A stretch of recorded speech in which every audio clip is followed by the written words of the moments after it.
Good evening, everybody. I'd like to officially, we're going to call the meeting to order. Do I have a motion to open the public board meeting on March 12th?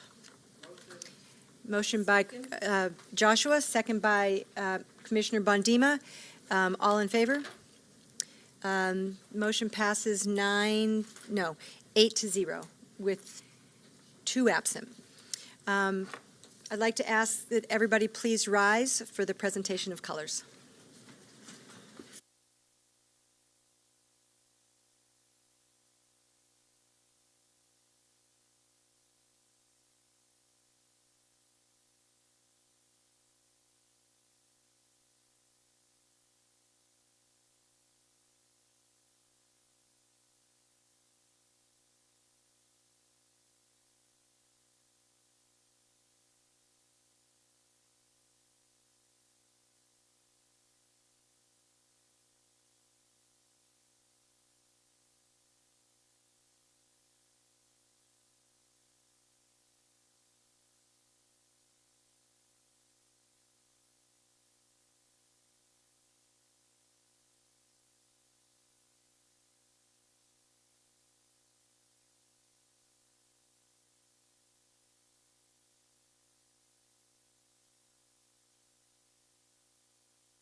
Ready, cut.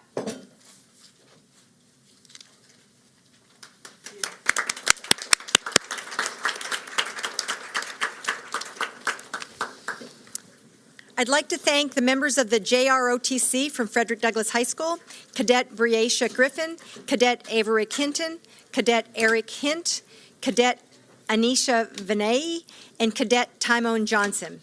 I'd also like to thank the student performers from City Neighbors High School. Yeah, they were awesome.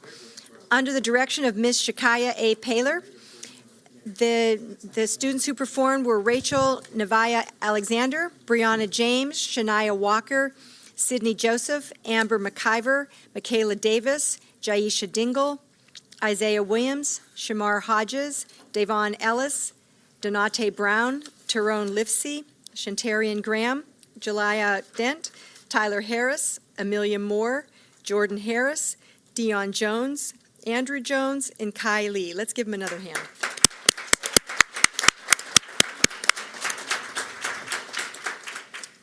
I'd like to turn now to Commissioner Chinia, who will lead us in a moment of silence.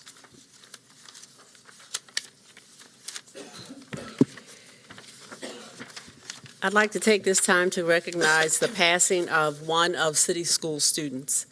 Skylar Alston was a first grader. She attended Hollowbird Elementary.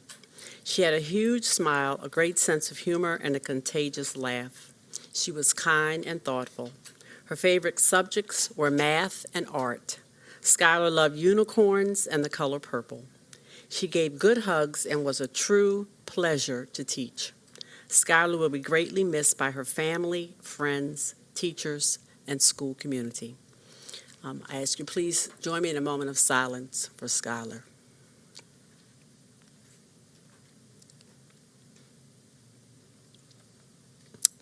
Thank you.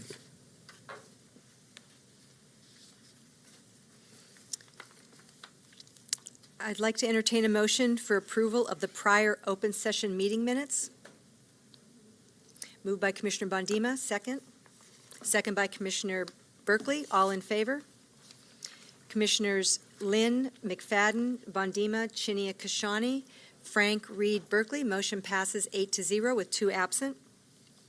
I'd like to have a motion to approve the prior closed session summary. Moved by Commissioner Frank. Do I have a second? Second by Commissioner Berkeley. All in favor? Commissioners McFadden, Bondima, Chinia Kashani, Frank, Reed, Berkeley. Motion passes 7-0 with 2 absent. We now have reports from the board committees that have met since the last time there was a public board meeting. Has the Operations Committee met? I didn't think so. You want to, but I'd like to ask Commissioner Bondima if she could make a report as our representative to the MABE Legislative Committee. Thank you, Chair. Yesterday, MADE met to discuss the current legislative session. You should know we're tracking nearly 400 education bills this session. Much of our discussion centered around the Kerwin legislation named the Blueprint for Maryland's Future, House Bill 1413 and Senate Bill 1030. This is really known as the Baby Kerwin because it provides statewide about $320 million for fiscal year 20 and requests the governor to release $750 million for the fiscal year 21 when main Kerwin bill is introduced with the new funding formulas. The bill is very long, but the main points that I want to cover is that there is a recognition of a concentration of poverty school grant, money allocated for struggling learners, additional special education funding, and teacher salary increases. The pre-kindergarten grants and the declining enrollment grants also continue. A newly created Office of Program Evaluation and Government Accountability Office is created within the Department of Legislative Services. The new office will conduct performance and operation evaluations if requested by the Joint Audit and Evaluation Committee of the Maryland General Assembly. The first hearing before the House Appropriations and Ways and Means Committee about Kerwin occurred March 6th, and Vice Chair Chenya testified along with the Chief of Staff. Tomorrow, the Board Chair will testify before the Senate Budget and Taxation Committee and Education, Health, and Environmental Affairs. Thank you. Thank you very much. Any questions for Commissioner Bondima? Has the Policy Committee met since, I didn't think so. Teaching and Learning, Commissioner Berkeley? We met a week ago, 3:30 in the afternoon here, and we heard about the kindergarten readiness assessment results for 18-19. We had an update on English learners, an update on teacher and principal pipeline, and a few procurement issues. Thank you.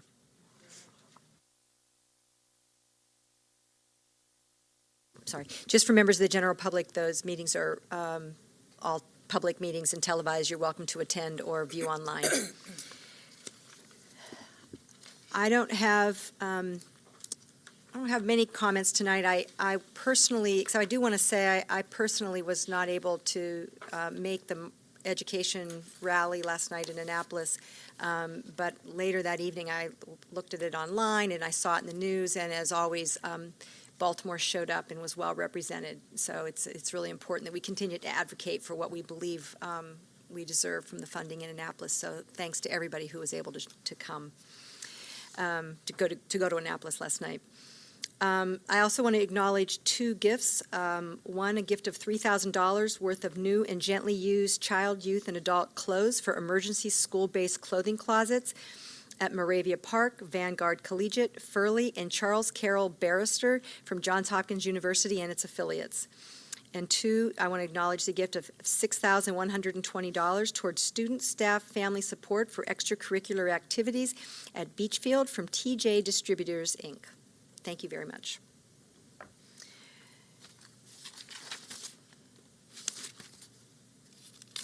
Just a question for Mr. Gant. It says that one appeal was removed, but there's still 4 on my list. Okay, my bad. I'm going to split these up a little bit. I'd like to ask for a motion to approve the PEP agenda. Moved by Commissioner McFadden. Do I have a second? Commissioner Reed, all in favor? Commissioners McFadden, Bondima, Chinia, Kashani, Frank, Reed, Berkeley. Motion passes 7-0 with 2 absent. I'm going to consider the appeals and hearings one by one, since there may be some, I was told there may be some questions. Appeals and hearings 4.02, case 18-85A, GR. Motion to approve. A motion to accept the hearing officer's recommendation. Do I have a motion? Commissioner Berkeley moves. Second? Yes. Case number 18-85A, GR. Moved by Commissioner Berkeley. Is there a second? Commissioner McFadden, all in favor of approving the hearing officer recommendation? Commissioner McFadden, Commissioner Kashani, Commissioner Berkeley, All opposed to the hearing officer recommendation? Commissioner Bondima, Commissioner Chinia. Okay, so what was the first count? So there's three of us? There were 3 for, 2 opposed. Any abstentions? Abstention from Commissioner Frank. So the motion does not pass. 3 support, 2 opposed, 1 abstention, and 2 absent. Appeals and hearings, case number 18-88A PM. Do I have a motion to accept the hearing officer recommendation? Commissioner Chinia moves, second by Commissioner Frank. All in favor? Commissioners McFadden, Bondima, Chinia, Kashani, Frank, Reed, Berkeley. Motion passes 7-0 with 2 absent.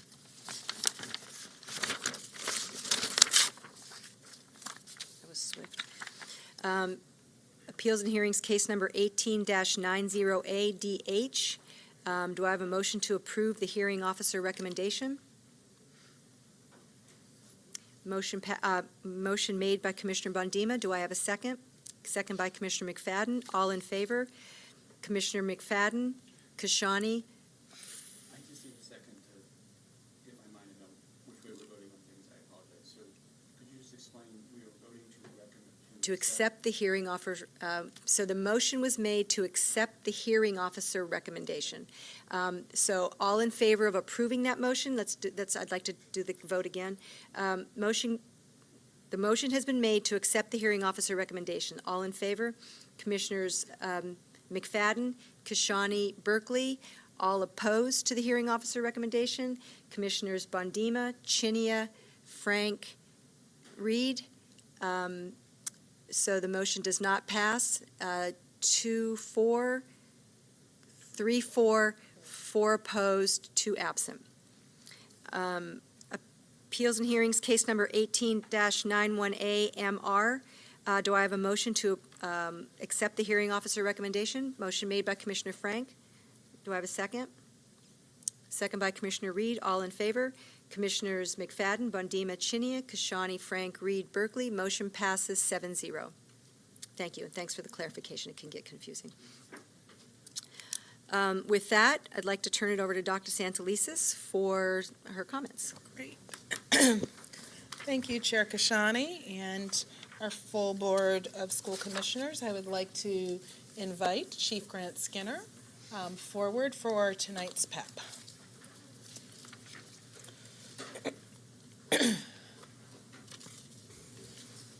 Good afternoon, Commissioners and Dr. Santelises. We have 2 appointments this evening, and both are here in attendance with us.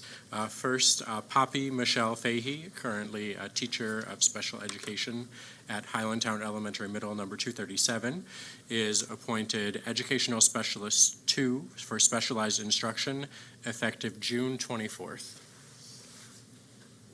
Stand up.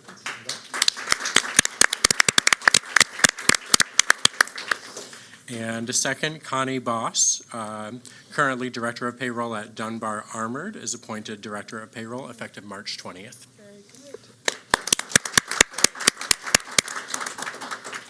Thank you, Chief Grant Skinner, and I'd like to welcome both of the new additions to City Schools. Well, one who's here already, one who's new to City Schools. Welcome aboard. Next, I would like to continue my comments by welcoming Keith Novak and Aris Coleman of Clifton Larson Allen, our external auditing firm. As a public entity, City Schools is subject to many, and I want to stress many, audits, but it is important because audits demonstrate that we are good stewards of public resources in the service of the students and families we serve. Tonight, Clifton Larson Allen will report on their audit of our federal grant programs. So I want to thank both of you for joining us and turn it over to you. Good evening. My name is Keith Novak. I'm a principal with Clifton Larson Allen, or CLA as we like to call ourselves these days. And with me is Aris Coleman, who is the director on the job. What we'd like to do this evening is just spend a few minutes going over the single audit, which is the audit of the federal programs and the results thereof. With that, I'll turn it over to Aris. Good evening. Thank you for allowing us to present this evening. As with prior years, the single audit is the second half of the 2018 audit. We were here last year to present the results of the financial audit, and this is the second half of that same process. So we'll briefly go over the overview of the audit process of the federal expenditures, the reports and opinions that were issued by CLA, and then the final results of the 2018 single audit. So just kind of a little bit of background on the audit approach. The Single Audit Act is required by the federal government in accordance with government auditing standards, and therefore we are subject to the requirements that are set forth by the federal government, which is the Office of Budget and Management, as part of this audit process. So when we look at the expenditures, first we divide them up into two categories. You have a Type A, which is considered the higher risk dollar values for expenditures, and then you have Type B.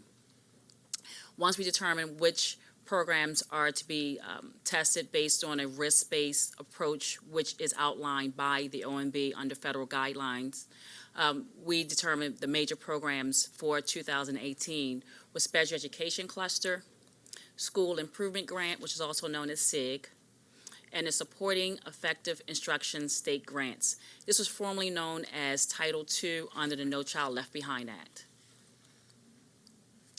So to continue with the audit approach, we selected 3 programs, and then we looked at the audit process for those 3 programs. City Schools qualifies as a low-risk auditee. Under the guidelines, that means that the auditor must test at least 20% of the total federal expenditures for the fiscal year. For each program selected, we have specific compliance requirements that are subject to be tested, and those two are also regulated by the federal compliance requirements. For the 3 programs selected for testing, I have listed here the main areas that we looked at. The allowable costs and activities basically is how the monies were spent for the program, which is the largest portion of the program. Indirect costs, if indirect cost was charged, made sure it was charged in accordance with the allowable rate. Cash management, how were funds requested and what are requested in accordance with MSDE's requirements. Eligibility, if there are participants that received benefits from the program, want to make sure they were eligible in accordance with the requirements. Matching, level effort, earmarking, those are requirements if there were any monies to be set aside or used for a particular purpose, or if City Schools was required to match with their own funds for the program, we want to make sure that was done accordingly. Period of performance, the grant was actually utilized in the time that it was allowed under the grantor. Procurement, suspension, debarment, that the procurement process for City Schools were in accordance with federal guidelines and that they were adhered to if there were any contracts made to vendors during this period. Reporting requirements, whatever requirements are required by the grantor, and special tests and provisions is just that if there were any unique tests that were required by MSDE as well as the federal government. And the reason why I'm mentioning MSDE, the Maryland State Department of Education, is because your funds are passed through to them. So as we go through this process, I mentioned that we adhere to federal regulations, but because MSDE is a pass-through grantor, they may have other requirements that we are required to be a part of the process. So the reports and opinions issued, we issued internal control letter over your financial reporting. This was done as part of the CAFR and was presented when we were here to present the results of the financial statements. There were no material weaknesses noted. In relation to your federal programs, we issued a auditor's report on compliance with requirements for each major federal program and internal controls over compliance for those programs. There was unmodified opinion, which is the highest level of assurance that we're allowed to give. Everything was in compliance. There were no compliance issues, material weaknesses, or significant deficiencies noted over your major programs. Your schedule of federal awards were presented in accordance with uniform guidance standards. So the final results of the single audit, kind of some numbers here. So for 2018, the total federal expenditures for the school system was about 151.5 million. The programs that were selected for testing represented 37.9 million, which is about 25% of the total federal expenditures that were spent during fiscal year 18. As I mentioned, requirement says 20%, so we were over that number. And then in prior years, there was a finding related to highly qualified teachers. That requirement was under No Child Left Behind. Once No Child Left Behind was dissolved and now you have a new requirement, that requirement for highly qualified teachers no longer exists. So unless there is some requirement by MSDE to look at highly qualified under auditing standards, that we are no longer subject to test that requirement. And this was also presented as part of the final corrective action plan for the district to MSDE. So I thank you very much for your time, and are there any questions? Yes, Commissioner Reed? Thank you very much for making it simple and understandable. I guess first question I have is, you said unmodified opinion. How does that differ from like unqualified opinion? It's based on the nature of the business, or? Unmodified is the latest term of art, if you will, for opinions. Okay. It used to be unqualified, but for whatever reason, it was determined that unqualified didn't properly let people know what was really going on, so they changed it to unmodified. But they're really one and the same. Thank you. And when's your next audit here? The next audit will be for the year ended June 30, 2019, Okay.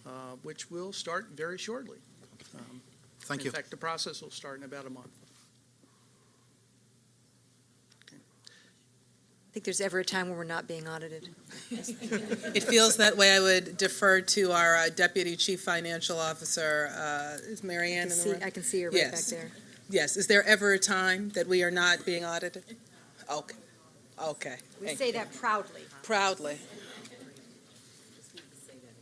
Yeah. Could you say again that we just got the highest rating? Well, you've got the highest level of opinion that can be obtained. Yeah. We just wanted you to- They just want to hear It makes you feel good, I know.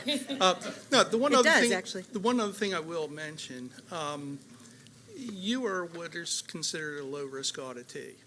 There are a number of criteria that have to be gone through to get an entity to a low-risk auditee status.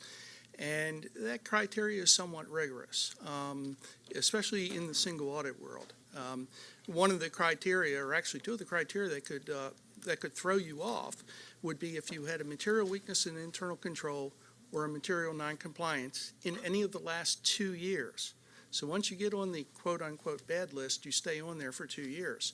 The difference between a low-risk auditee and what they call an other than low-risk auditee, and the reason for that is they felt that high-risk auditee sounded bad, is the difference between having to look at programs that cover 20% of the expenditures versus 40% of the expenditures. So basically, if you're an other than low-risk auditee, we're doing twice the work. The other thing to keep in mind, when we're doing this work, we're really acting more or less as an extension of the federal government. And so we're following their guidelines, their rules. And sometimes it's a little bit more stringent than would otherwise be viewed. In other words, in the federal world, it's very binary. It's either right or it's wrong. And sometimes when things are wrong, you may not agree with, the outcome, but that's the way they look at it. So to come away with an unmodified opinion and be a low-risk auditee is quite an accomplishment. Thank you. Other questions, comments? We appreciate your help. Thank you both for your work. And happy retirement. Yeah, I thought. I'm actually a little surprised to see you here. I thought, It's 1 year, 9 months, and 19 days. okay. If you want the seconds, I've got that on Great, thank you again. Moving along, as we all know, meeting the social, emotional, and academic needs of our students is the core of our blueprint focus on student wholeness. In pursuit of that goal, I was privileged to serve as a member of the Council of Distinguished Educators as part of the work of the National Commission on Social, Emotional, and Academic Development at the Aspen Institute, one of our valuable thought partners in this work. Tonight, I am very pleased to welcome Mr. Chris Harried, who is serving as a commissioner on the Aspen Institute National Commission on Social, Emotional, and Academic Development. What makes me proudest is Chris not only attended far more meetings than I did and was very heavily involved in the final product, but Chris is a graduate of Baltimore City's own Vivian T. Thomas Medical Arts Academy. He is a former student commissioner. He is a graduate of UMBC and a special education teacher at City Neighbors High School. He has a passion for education and youth engagement, which has led him to serve as Special Assistant for Education and Youth Initiatives with the Mayor's Office of Baltimore City, as well as numerous roles with the Y of Central Maryland. Tonight, Chris will give us an overview of the work that has been done at the Aspen Institute in this critical area that is facing not only Baltimore City schools, but also the nation. Please welcome our very own Mr. Chris Harried.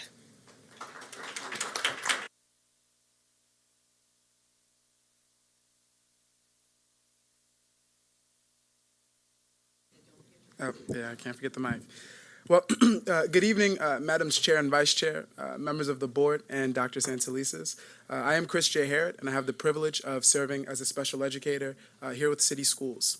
This evening, I'll be sharing some snippets of the work my colleagues and I on the Aspen Institute's National Commission for Social, Emotional, and Academic Development have completed.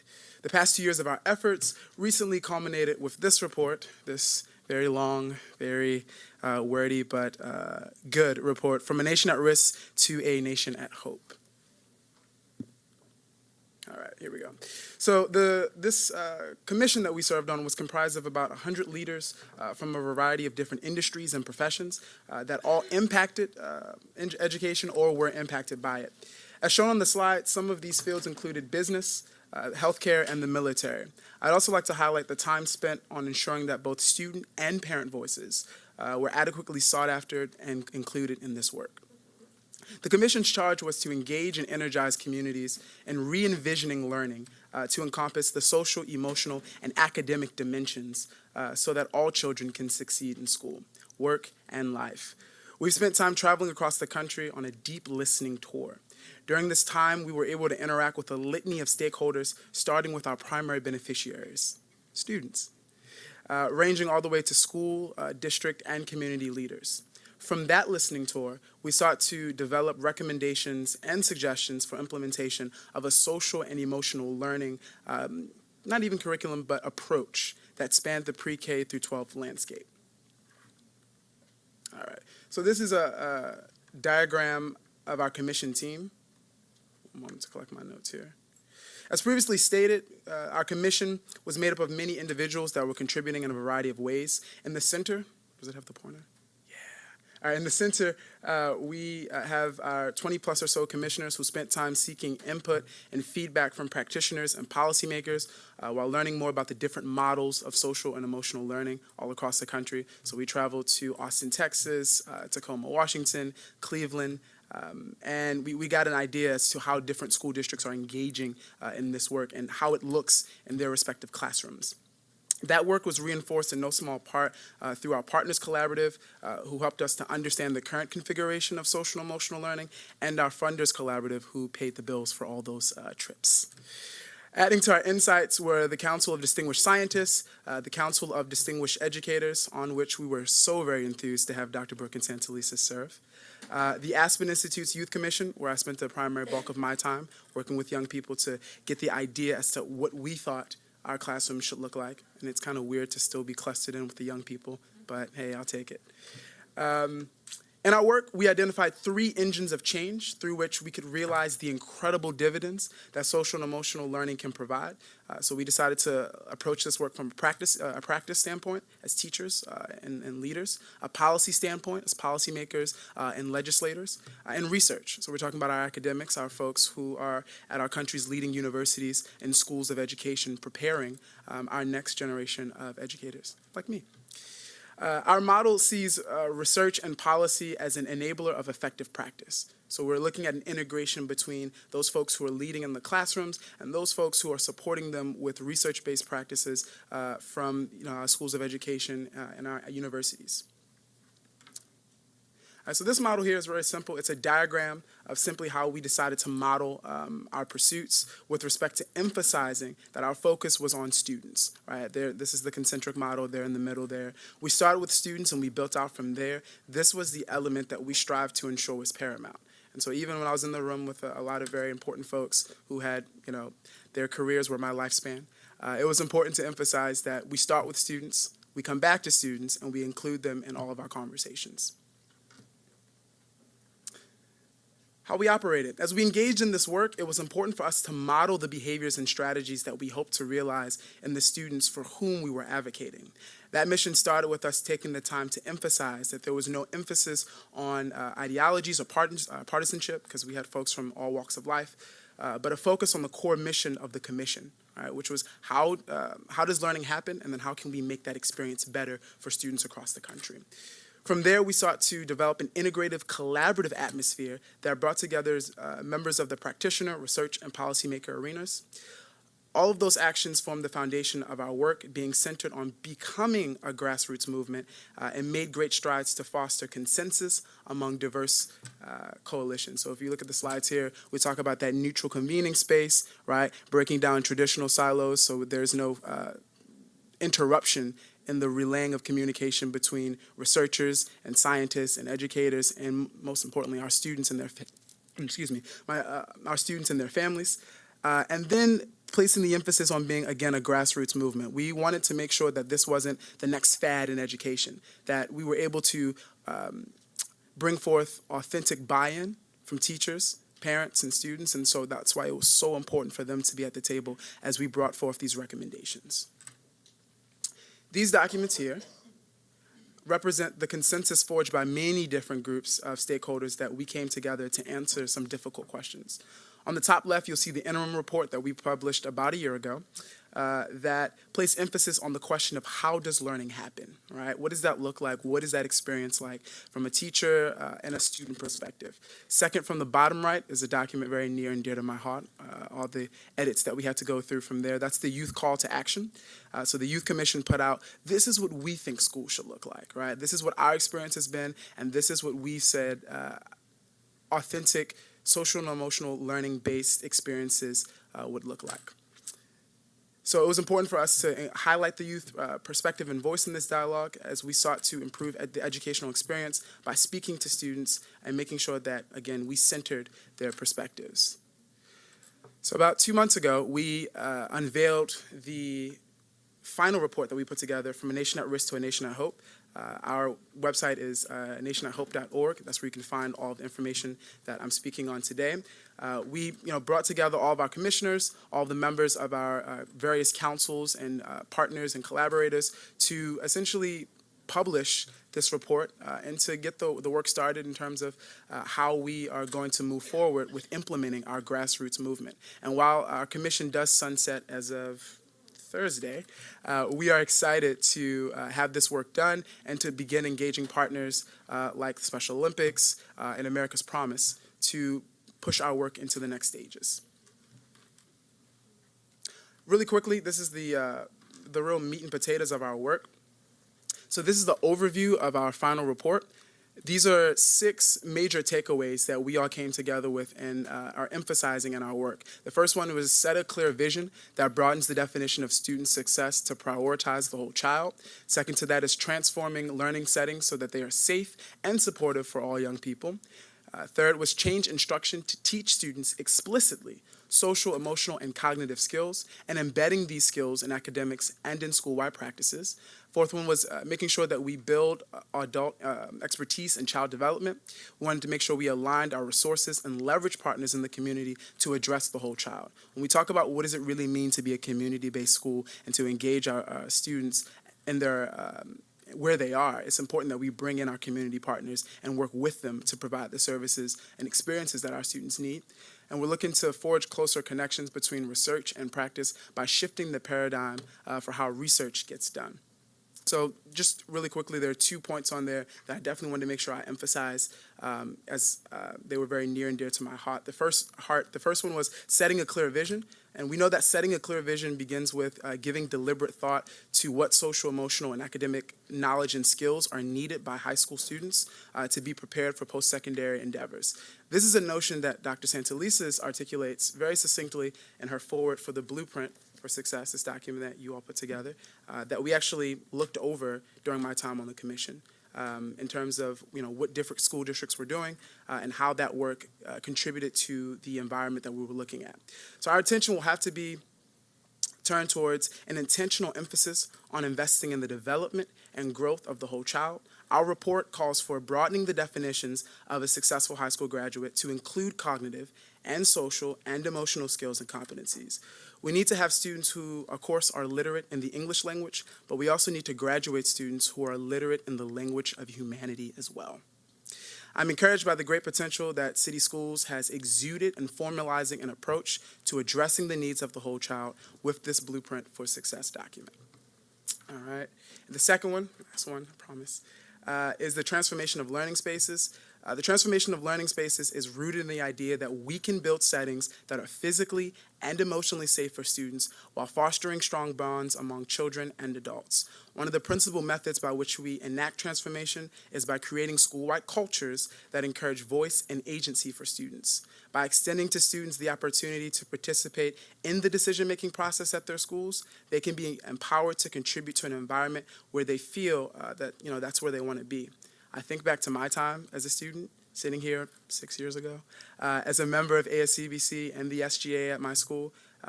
We had a presence in our school district where our leaders knew who we were, and they knew who, we had a relationship where we could go and talk to our superintendent, our chief academic officer, and engage in the conversations that were needed on behalf of our constituents, our fellow students. And so when we talk about having those settings where students feel safe and supported, it's more of an emphasis on making sure that we give them space for their voice and we support them as well. And as we talk about preparing students for what's next beyond high school or in the work world, being able to advocate for yourself is one of the most invaluable skills that I feel that I learned in this very room, amongst this very body, within ASCBC. So being able to speak life to power in terms of, these are my needs, right? This is how I learn best, and this is how you can help me be successful. I think that every student in our school district deserves that opportunity, and we can definitely work together to figure out how we can get them there. These are our final reports. So we have, again, the practical-based document practice, the policy, and the research agendas that are all there. They all work together in tandem to push into the final report. So if you're a person who likes the numbers and you want to talk about the research, we've got a document for you. If you are definitely a policy wonk like myself, you want to figure out the nuts and bolts, we got a document for you. And if you're a teacher, if you're someone who's on the front lines, we got a practice-based document for you that we definitely would like you to review. So in conclusion, these are just some of our snapshots here from some of our visits all across the country. In the top right there, that is me and some of my colleagues on the Youth Commission. Students from all across the Baltimore, Washington metropolitan area. And the bottom right there was a site visit from a brand new state-of-the-art STEM high school in Tacoma, Washington. Of course, it wasn't Vivian T. Thomas, so it was okay. And then there we were greeted by some members of the marching band from a local school in Austin. And then the top left was an experience that was very near and dear to my heart. We visited an elementary school where students were so well-versed and knowledgeable about the social and emotional learning practices that I had to sit and take notes. So it was a wonderful learning experience. I want to thank Dr. Santelises and members of the board for allowing me to speak on our work here at Aspen, and we're looking forward to working together in the future. Thank you.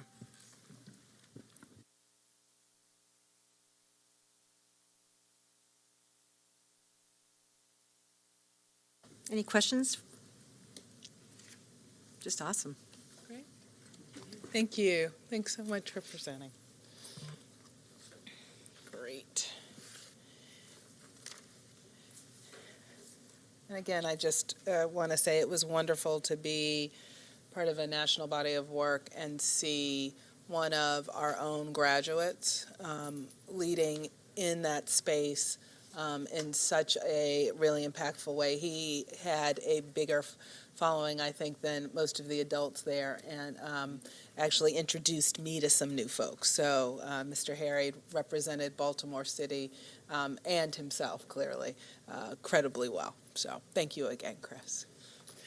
Last night, I had the privilege of joining more than 8,000 teachers, school support personnel, parents, community members, students, education advocates at what was really a historic rally to advocate for more funding for, frankly, education across the state. I want to thank Commissioners Hassan and Commissioner McFadden for joining us, also Commissioner Lynn for being there as well. We were well represented. I saw large numbers of folks from Baltimore City as well as across the state.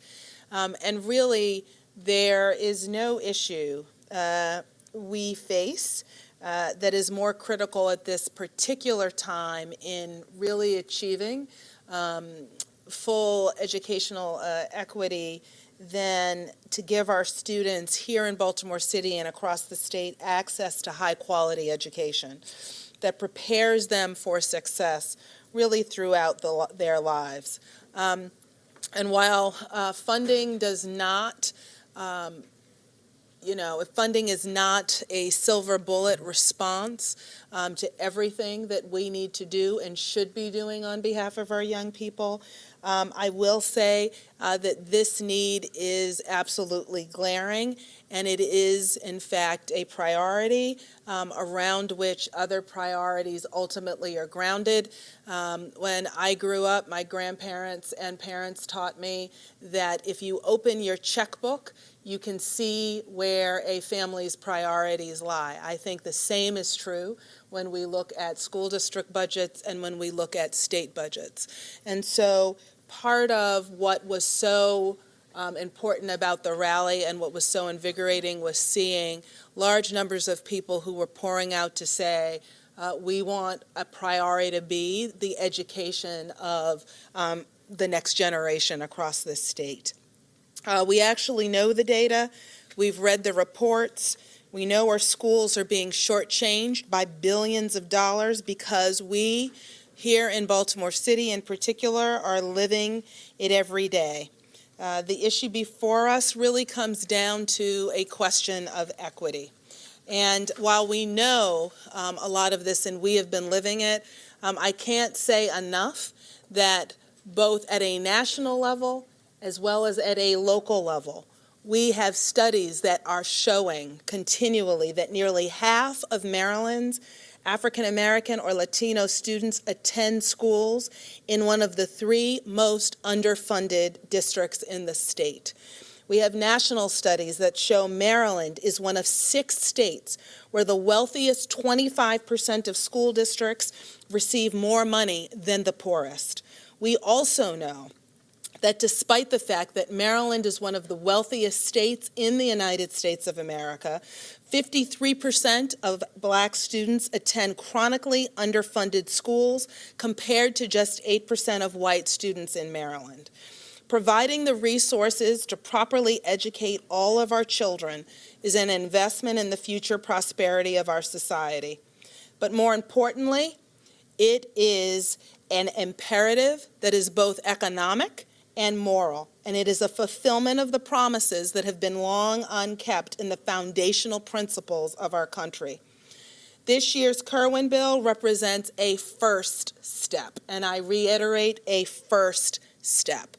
But we must commit ourselves to continuing this struggle until the concept of equity actually becomes a reality of equity that we can identify with the actual distribution of resources in support of the education of all children, every family's child within our state. This concludes my remarks for this evening. Thank you, Board of Commissioners and Board Chair Kashani. Thank you, Dr. Santelises. At this time, I'd like to do a review of the consent agenda items to see if there's anything anybody wants to have pulled. If you want to pull it, we'll come back to this list after general public comment to see if there's any additional items. Let's see.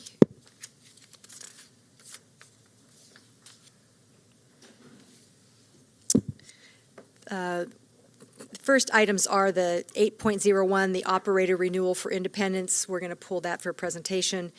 Item 8.02, charter application update for Baltimore Latin School. We're going to pull that for presentation. So the first item is is scheduled to go by consent is item 8.03, the waiver request, Hampstead Hill Academy. I would like to pull that. All right, we're going to pull that. Can you say what your question is so we can be prepared? Yes, ma'am. I have 4 questions. My first question is 3 questions, sorry. How will the school as well as the catering company be attentive into making sure that no alcohol is left behind? That might also go into contrast with the custodial business. And also, will this be on a weekday? And if so, how will we ensure that no alcohol or any bingo or any gambling materials will not be left behind within the area that this event will be hosted? That will be all. Okay. So I'll assume that there'll be somebody either from the school or somebody will be here to respond to those questions. Is anybody here from Hampstead Hill? I don't think anybody's here from Hampstead Hill. We potentially anybody- have a staff member as a board member. Okay, that'd be great. Thanks. We won't come back to it till later in the agenda. Okay, next item, item 13.001, Ready Refresh by Nestle. Item 14.01, the Management Center. Item 14.02, Baltimore Teachers Union. Item 14.03, Robert Half International, Inc. Item 15.01, Catapult Learning, Inc. We're going to pull item 15.01. Can you share what your questions are? Okay, so we'll come back to that, and we'll just ask staff responsible for that item just to make a general presentation so that because of the scale and size of the request, we're members of the board and members of the general public are just more knowledgeable about that item. Nope, that's it. So we'll come back to this, but right now we're going to pull item 8.03 and item 15.01. We'll review the list after general public comment. Okay? Which also 801 and 802. Well, we're going to pull those for presentations, sorry. Thanks. Okay, with that, we'll start with groups that are especially recognized and have a little extra time. Our first guest is Clifton Denby. Believe from the BTU. I believe you're going to be joined by Brandy Boone West. Okay, terrific.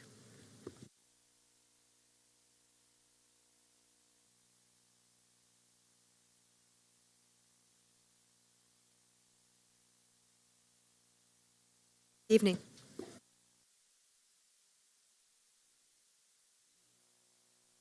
Reps, got it. For the Baltimore Teachers Union. My name is Brandy Boone West, William S. Baird School paraeducator, special ed. And we would like to speak on a concern involving the second formal observation. For an example, if the principal does the first observation, and someone other is to complete the second. I have copied additional information pertaining to the second formal observation, procedures, or outlines from the City School Insiders. on that page, it states that 2 different qualified observers complete the first and second observation. The BTU has received a number of calls concerning the procedure and who is supposed to complete the second observation. When I brought this to the attention of human capital, I was told that this does not mean that the first principal cannot do both, because it is just best practices. So we are in the business of not doing best practices. The reason why this is a concern is that with some principals who hold grudges, lack integrity, and just have a personal dislike for an employee, they cannot objectively score the individual. By telling me that this is best practices and not something that is usually done is unfair to the teacher who is being observed. If this is best practices, but it's not being done, then you can't say it's best practice. So my concern is I would like to see best practices being done. If this is what it's supposed to, if this is what it's supposed to be done, then do it. I have a clarifying question. Yes, ma'am. Can you just say again what the document is that you're reading from? Because when you read the document, it sounded like there needed to be 2 people reviewing. The actual documentation that I have is from the City School Insiders. I printed it off if you would like a copy of it. I would, actually. So is human capital saying that best practice is to have 2 different people do it, or to have the principal do both? Have the principal do both. It doesn't matter. Okay, so if human capital, so City Schools Insider is saying, was just an article in a newsletter? No, it says, it's concerning, it says, it's outlined, second formal observation for BTU employees. What is this document? Okay. But I just want to make sure I understand, you want us to follow best practices, and the human capital is saying that best practices are to have the principal do both observations, but you also don't want us to have the principal do both observations. So do you want us to follow what human capital is saying are best practices, or? I want you to, I want them to follow this. You want us to follow this, okay. That's what I was confused, Yes, because so when you referred to best practices that you want us to do, you're referring to this. To this form. Not Yes, ma'am. best practices according to human capital. That is correct, ma'am. I need to be more knowledgeable about exactly what this is. So would you like that now, or do you want that now from BTU? Or when you say you want to be knowledgeable, do you want additional information forwarded to the board? What's most appropriate? Because I think, I don't know that this is something to, it sounds like an issue to be resolved. I don't know that this needs to be the place that's resolved unless it's a Yeah, simple, if it would be easier I think for the board to ask human capital to resolve this, because it seems like there's some inconsistency. So if you would like staff to follow up with kind of a full memo, we can do that, or do you want to just go now? Yes, please. Yes, please. Yeah, I want to do what was best for him. I don't want, okay. Hi.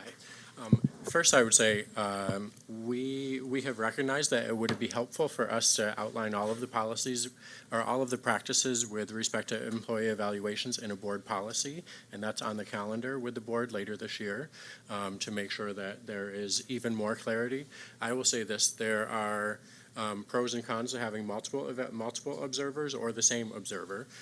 What is in place is if a teacher's first observation is rated low enough that it looks like they could end up with an ineffective evaluation based on that, then the second observation does have to be completed by a different observer to ensure that it's not one individual whose observations can result in an effective evaluation. Okay, that's very helpful.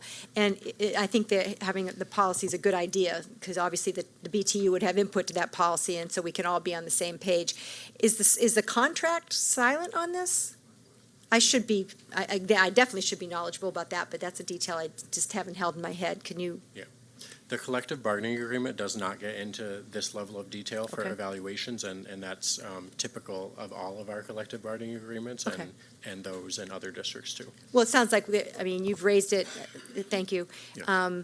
And given that there's pros and cons, it'll be for the policy committee to chew over with appropriate public input, including for the BTU, I assume. Correct. Okay, terrific. All right, thank you. Thank you very much.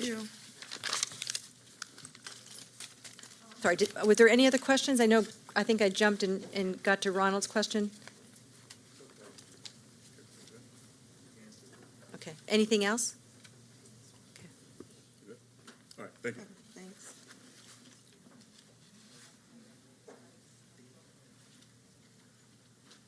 Thanks. Our next guest is Yassine Touré from the Associated Student Congress of Baltimore City.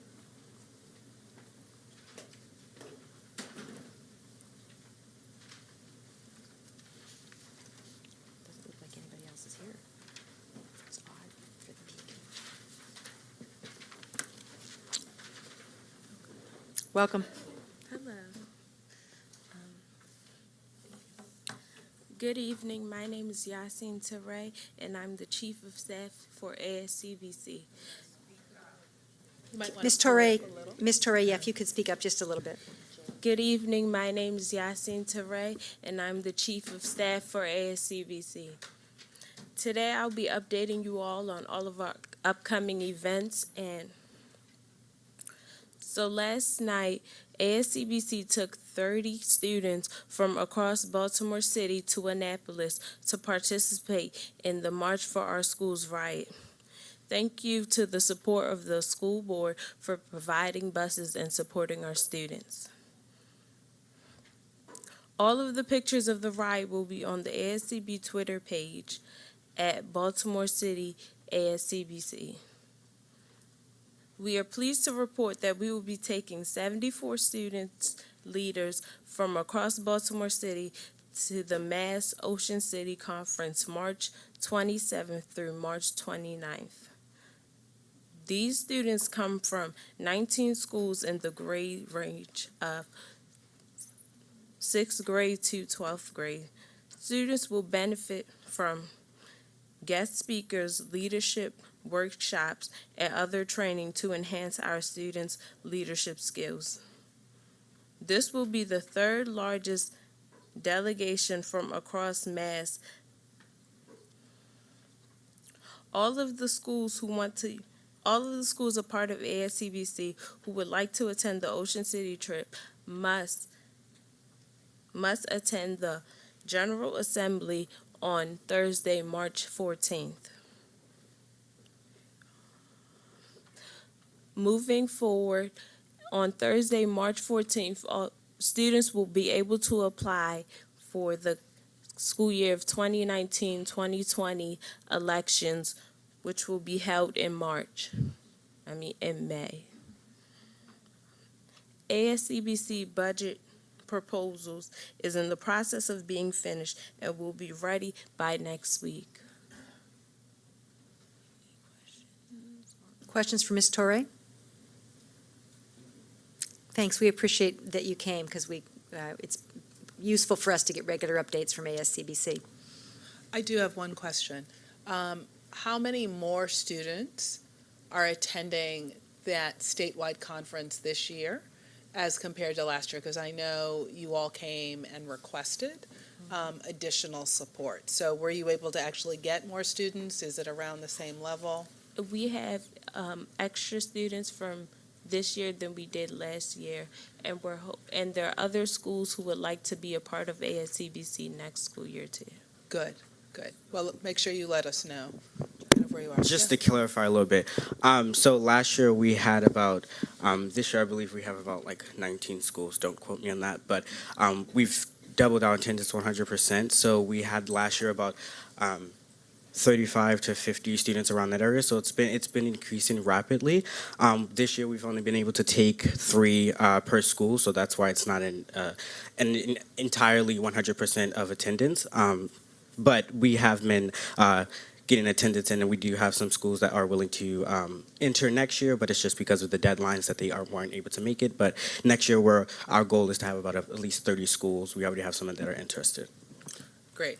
I would just ask that you keep both staff and the board updated about kind of the growing participation and if the need for additional support arises in order to ensure that an increased number of young people can attend. Great. Thank you. Okay, so nobody else signed up for the special recognized group, so I'd like to transition to the general public comment. Our first guest is Kimberly Mooney.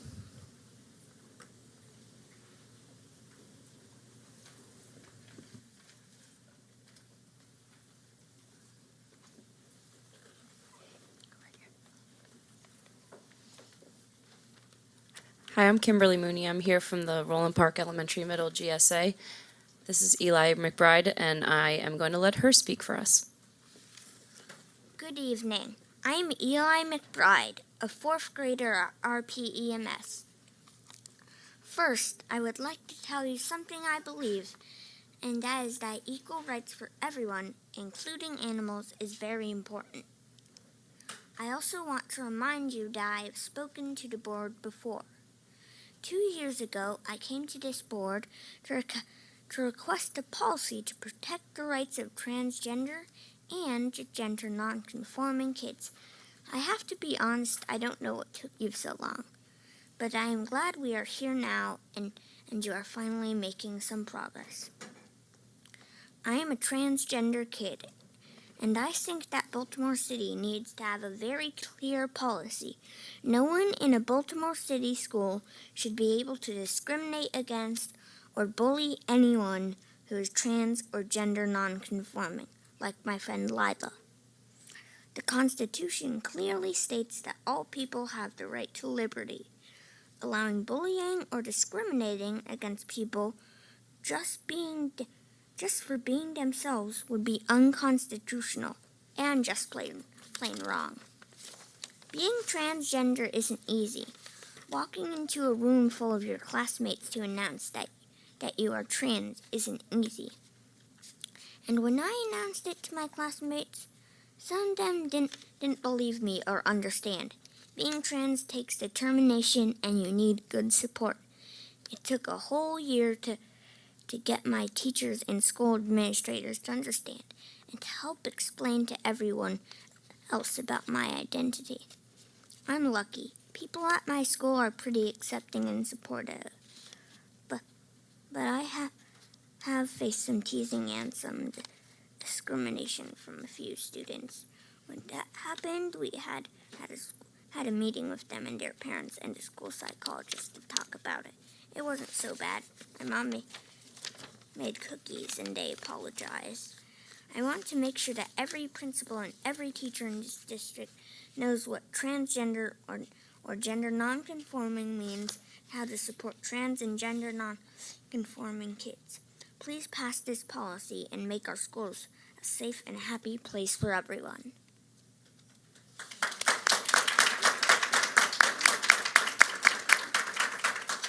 Any questions for Eli? Thank you very much, and thank you. Commissioner McFadden? How are you? You did a great job tonight, and I appreciate you coming to advocate not just for yourself, but for other students throughout, not just throughout Baltimore City, but everywhere. What are you doing? You said you want to make sure that every principal knows and that we pass this policy. Tell us some of the things that you are doing besides coming to the meeting tonight. Well, whenever I see some of my classmates being bullied, I always stick up for them. Plus, I'm in the GSA at my school. Okay, good. That's good. Thank you. And thank you to you, Ms. Mooney, for the support.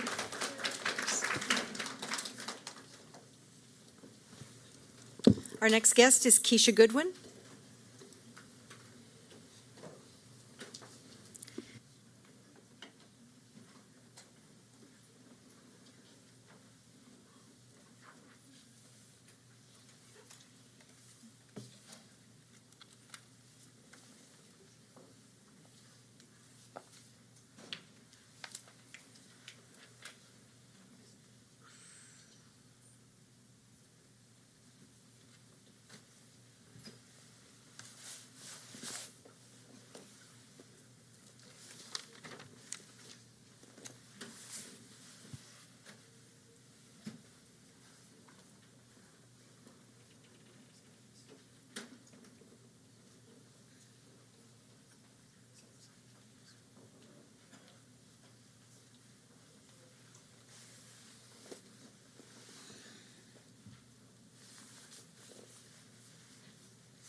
Keisha? Yes. Good evening, CEO and school board. Today, I'm here to speak about curriculum and grading. The district is currently going through policy initiatives which will impact the outcomes for students. It is the job of the district to prepare our students for the 21st century. How is this happening with the proposed computer science curriculum, which doesn't have certain components, such as keyboarding Microsoft Word or Google Docs? Also, programming robots. If this school board is really serious about coding, schools would be transforming from computer labs to coding labs, like Mount Royal has done. If the school board was very serious about preparing our students for career in college, students will have one-on-one technology with certified teachers. Where and how are traditional schools expected to sustain a rigorous program within an adequate funding formula? Schools will not be able to replace or repair technology, sustain engaging trips to the aquarium, purchase resources for dissecting, as the science curriculum expresses. With these things in mind, I want us to also think about how high school students already purchase their own novels per quarter for English language arts. They also purchase graphic calculators. They have to pay for uniforms, equipment for sports, and whatever else is needed for extracurricular activities. A ninth grader from Benjamin Franklin told me that he doesn't have any books in his school. And when he goes to the computer lab, they only have 3 working computers. So I will be visiting that school. But while we're thinking about rigorous, I handed out a document, a chart from the book that says rigor is not a 4-letter word. That 4-letter word is hard. I want us to pay attention to, number 1, where it says hard, learners avoid the task. When it's rigorous, learners embrace rigorous task. Number 2, hard. The goal is the same for everyone, no matter what their starting place is. But under rigorous, the goal changes and learners achieve small successes. With each success, a new goal is set. Also look at number 6. Under hard, it says learners are frustrated because they lack tools and strategies to access the task. Under rigorous, learners are empowered because they have tools and strategies to access the task. Number 8, under hard, learners don't see a need for the task because it has no immediate relevance to their life. Under rigor, learners recognize a need for the learning and see a purpose for the work. And number 9, under hard, compliance takes place because the performance of the task is done for someone else.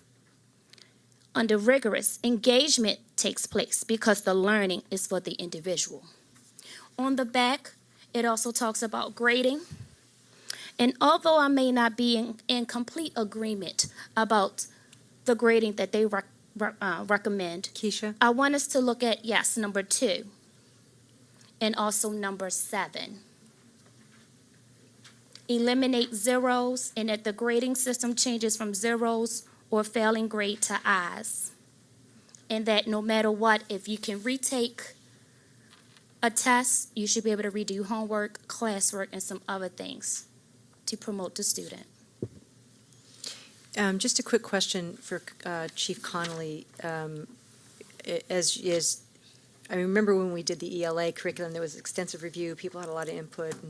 And if Keisha, for example, has ideas, how does that make its way into the process? Yeah, At least for consideration. For anything that we bring in front of the board, we go through a rigorous process of making sure that we get community input. That's what I thought. I didn't want to imply that you didn't. I just wanted to raise it for Absolutely. this. And I would say, that's a great book. I use that as a book study with my school back when I was a principal. And we do have coding, the keyboarding skills embedded into our coding, the things that we do with our students and with our teachers. But a lot of the other things, I just want to make sure that you know, or I'm sure you know who Stacey Davis is in the back, and she can help you in answering those questions. And if not, we'll work to get those answers for you.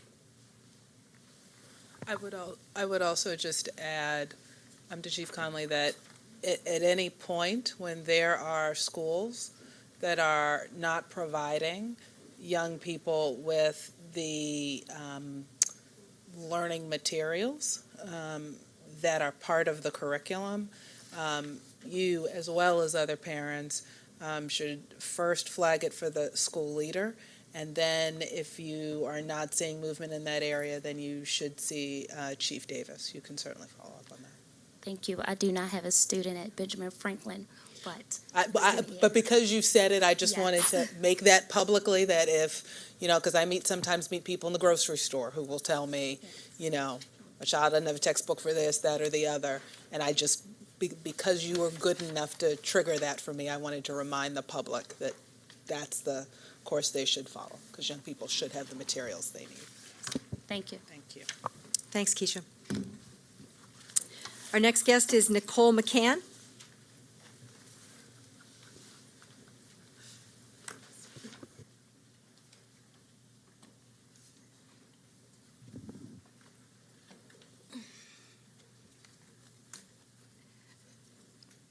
Good evening, Chair Kashani, Dr. Santelises, and members of the board.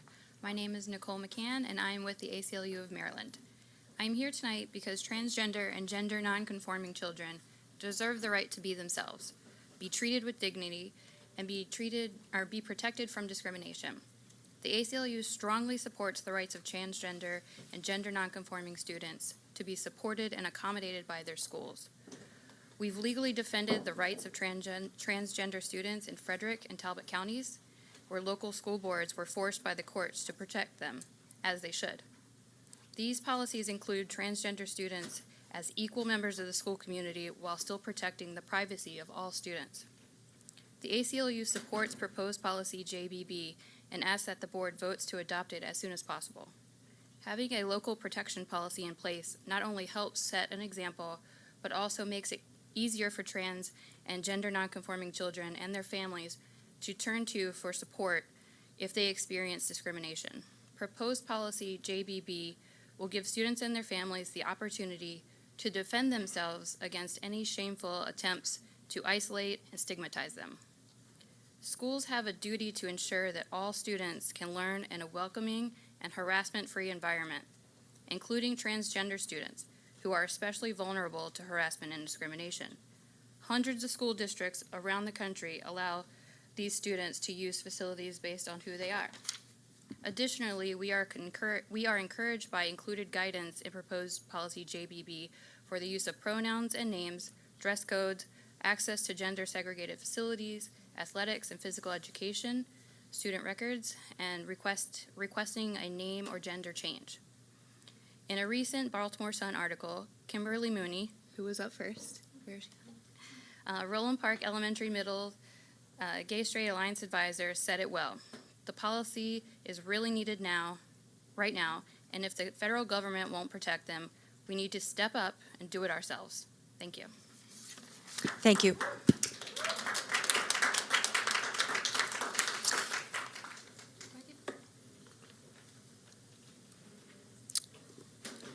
Our next guest is Ayanna McLean.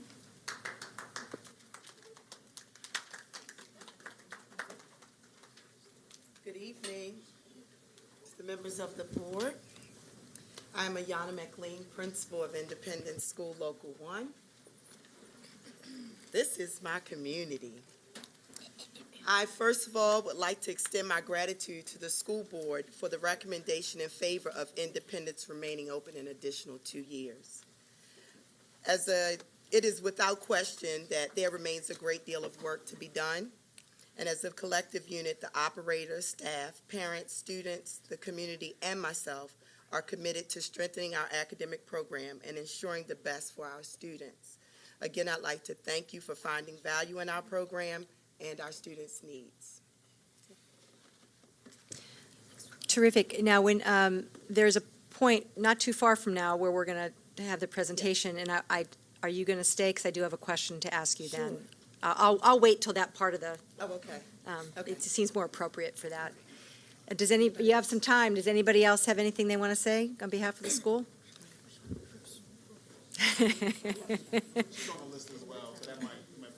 Oh, okay. Oh, okay. We've got Mr. Etheridge, Mr. Plummer. That's us. Go for it, because I've got a bunch of you on here, and I think that you're all there. So, if you could say your name before you speak, because I'll keep track of it on here. So we'll restart the 3-minute clock, please. Good evening, Dr. Santelises and the board. My name is Jessica McLeod. I am currently an assistant principal who serves our district with pride.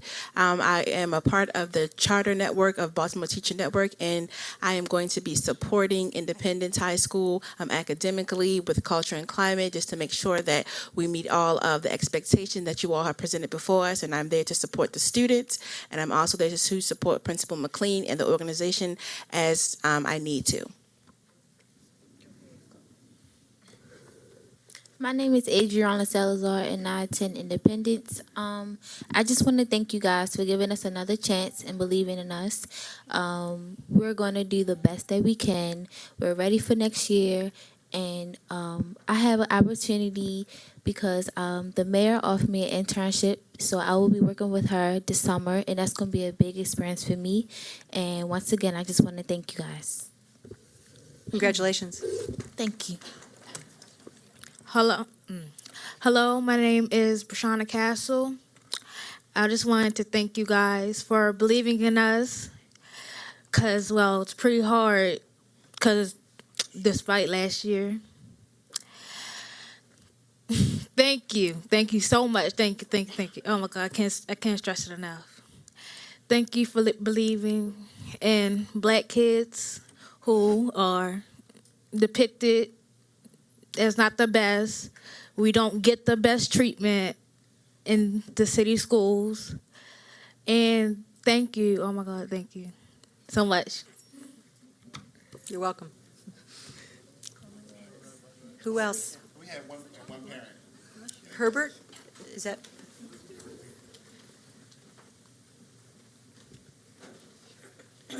Hi, my name's Herbert Linlaw, and I'm a parent of a student at Independence, and I just wanted to say thank you guys, thank the board, and my son would be lost if it wasn't for Independence.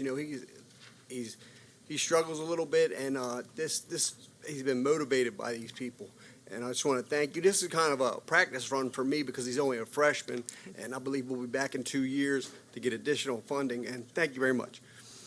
You're welcome.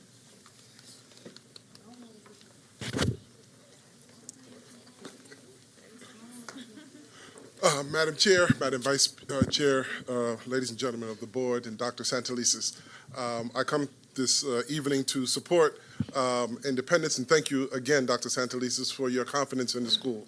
I'm sure that you will see in this coming 2 years, if it's the board's pleasure, I believe you will see that the school has turned around 100%. I do want to raise two other issues with the board. One, I didn't know, I was sitting in the audience, I didn't know that you were going to get a presentation about your audit. You all received that audit so calmly, and I was sitting in the back like, yay, yay, yay, because I've gone through five audits, good, clean audits, and when I heard that, I was excited for you, so congratulations. I think it speaks volumes to Dr. Santelises' stewardship over our funds. But I am concerned about one thing, and that is I saw today President Trump's FY20 budget. In his FY20 budget, there is an increase in military spending, but whopping cuts in every department, including education. And I just want to give you a heads up about that. I think some of the programs that the auditors talked about tonight will be impacted by those cuts, and we need to be prepared to lift our voice to that. So again, congratulations, and thank you very much. Thank you, Mr. Etheridge. Mr. Plummer? No, I yielded my time. Oh, you yielded. We're trying to streamline the... You have succeeded, actually. Yes, you can. So one of the things I just want to say to the young people that are here, I want you to know that it is never about you or your potential. And I want to be real clear about that. You are young, you are gifted, and many of you are Black. This is never about you. It is about us. It is about adults. It is about our ability to serve you in the way that your giftedness demands. And so the reason why the school is staying open is because you have a team of adults who are willing to put their best behind you and hold their work on your behalf up to scrutiny from a real tough CEO and board. But I want you to know, and I want to be clear, this is never, ever, ever about your worth. It is about whether we give you what you deserve. So I just wanted to clarify that so you don't walk away with any question about what this is. All right, thank you. Thank you very much for all the work you put into this, because we know how much it was.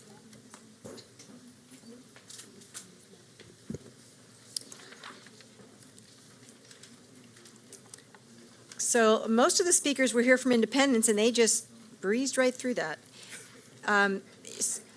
So our final general public speaker is Elaine Joliker. I don't know if I said the last name, I'm sorry. And Christian, is Shantae coming back?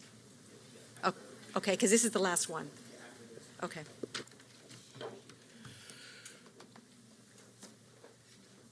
Good evening. Members of the board, I'd like to say thank you for your time and your partnership to making this happen. My name is Alain Jolicoeur, and I have spent the past few years here working in our school with our young people in City School. I'm a transplant from Miami-Dade County Public School, and I'm happy and proud to call Baltimore City home. Now, with that being said, I have seen over the years how far Baltimore City has come on the journey in making all of our schools safe, welcoming and affirming for all of our students. I stand proudly with you tonight and youth across the city to demand safety for all. I am the co-chair of the Baltimore City LGBTQ Commission with the Mayor's Office. We have an opportunity tonight, after 3 years of advocacy, to send a strong message to our school, our parents, our communities to test our need, and for the rest of Maryland and our country to say that all students in Baltimore will be afforded an opportunity to achieve. We truly mean all students. We know this policy is not all it will take. It will take community education, training, and tough conversations. And I want to emphasize this tough conversation because we understand the both short-term and long-term benefit. The safety and protection of trans students have a deep impact on students' achievement. Moreover, we are your partner in this work. We believe this policy is not the end, but the beginning of some of the most crucial work in education today. When we talk about social and emotional wellness of students, we must affirm those who happen to be different from the rest of us. Helping students feel prideful in themselves so that they can prideful in their learning and for us to shift this culture. Baltimore City can become a beacon for the rest of other districts in this country by passing this policy. So I urge you an affirmative vote on this policy. Thank you for your time, and thank you for listening. Thank you. And thanks to all of you for speaking. Obviously, we'll come to this at the end of the, towards the end of the meeting under presentations, and we'll be talking more about the policy. So, but we appreciate your input and your help. Thank you. Is that me? Not just yet. Who is that? We're going to go back to we have one special recognized group that I missed. Apologize, ladies. So Julianne Kelly and Shantae Guy from PCAB would like to speak with us.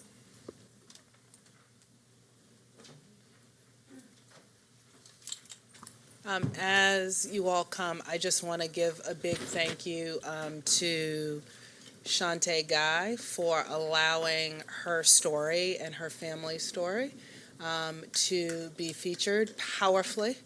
You know, I know sometimes the end result of a lot of writing is not what we want it to be.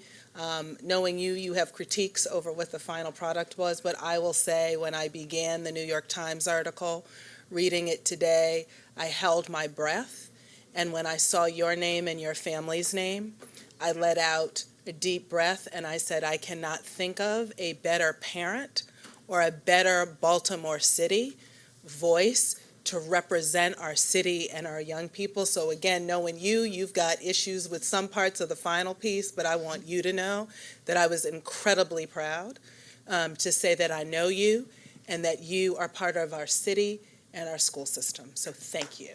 Thank you. So just thank you for letting us speak here. Shantae is our treasurer, fearless treasurer, as she has to fight all of our battles when it comes to money. And so that's what we're here today to discuss. Shantae. Thanks, Julianne. Thank you, Commissioner Kashani, Dr. Santelises, and commissioners. I come before you tonight unprepared with written documentation racing up from downtown to get here. So thank you for calling us at the end of the session. We have recently become aware of potential budget cuts that would impact the Parent and Community Advisory Board. And it's for that reason that we are sitting here with you tonight. I know that at the last board meeting, you all took receipt of PCAB's progress report. So I want to highlight a couple of things from that progress report. The first is PCAB's mission statement that we came up with this academic year. Our mission is to ensure that the voices of parents and community members are heard, influential, and demonstrate equity and inclusion in the development and implementation of policies and procedures for the benefit of all students attending Baltimore City Public Schools. With that in mind, we want to be really transparent in sharing with you all that while PCAB has existed for a very long time as a result of a state statute that was implemented, we do believe, this executive committee this year does believe that academic year 18-19 is a foundational year for us, that we are rebranding ourselves, that we are recommitting ourselves to the parents, to the community, to the students that attend Baltimore City Public Schools. As such, we've done a lot of work to pour that foundation. Each of the executive committee members has adopted 5 schools each to go out and have conversations with those parent and teacher organizations so that they know that they have advocates, so that they know that their voices are going to be heard and that we are going to represent those voices on their behalf. We also want you to know that we face some administrative challenges associated with the work that we were looking to do this year. And so as you consider what budgetary adjustments you'll be making next year that will potentially impact PCAB, here are a few of our notable, measurable impacts this year. We've increased our social media followers and our engagement level by 41% over the academic year last year. There are more parents attending Parent and Community Advisory Board public meetings and engaging in open conversations. It is because of PCAB's engagement that this board got to hear the voices of parents and community members associated with school resource officers being armed in schools. We brought those parent voices forward. We are under the impression that if our budget is to be cut going into next academic year, that it's likely to be cut by 35%. PCAB already doesn't get a lot of money as it is.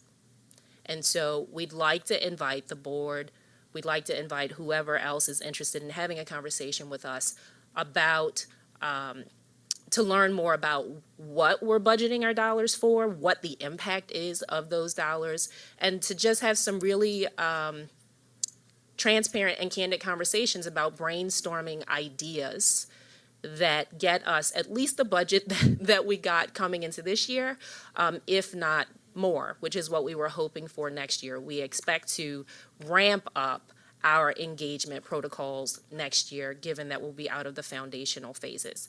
Julianne and I are happy to take any questions and are interested in the board's thoughts about grant writing.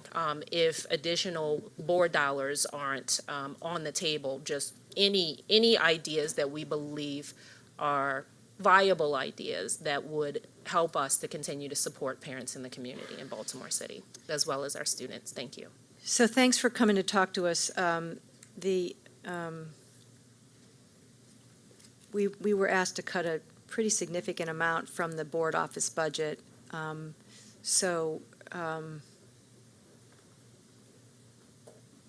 Yeah, I don't, yes, we can take a look at it. I know it's imminent that it's due, but I'm seeing Christian huddling with Chief of Staff Perkins Cohen.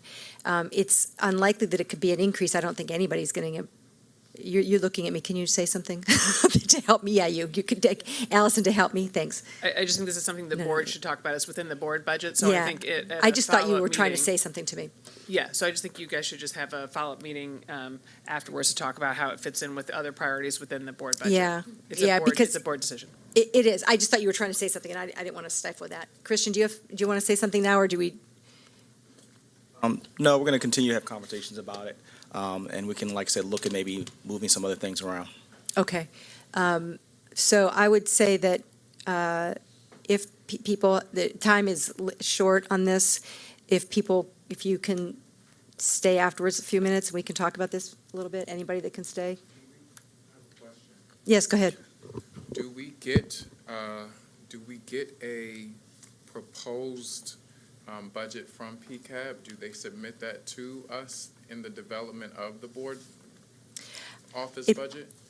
I don't think Or it's, is it just something that we get to an amount, the board office gets an amount from the budget people. So we started with a significant reduction. So I don't know, you can answer your part now. No, in the past, we haven't provided a budget, which we'd be more than willing to do so that you could see why we're saying we need the budget that we're asking for.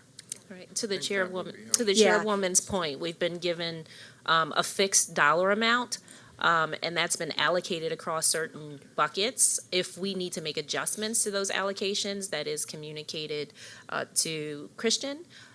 But we have not in the past, that I am aware of, proactively provided a budget document. And This is another part of this being a foundational year. You've taken up the work differently.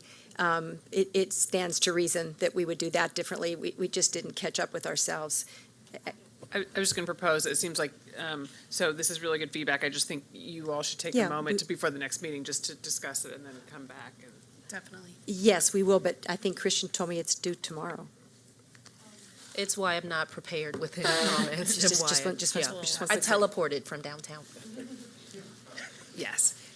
So I think that within that amount, the amount we're talking about, and we'll work with the You're budget right, office, you're but I right. think you guys just should have a conversation that you can work through, and then we will try to figure out, we'll put placeholders in, I think, for the Sounds budget, good. and then figure it out. So let's, I think Commissioner Bondima has a question? I didn't have a question, I had a comment. I think it would be a great idea if you were to, for the first time, I don't know if you've done it before, to itemize your priorities.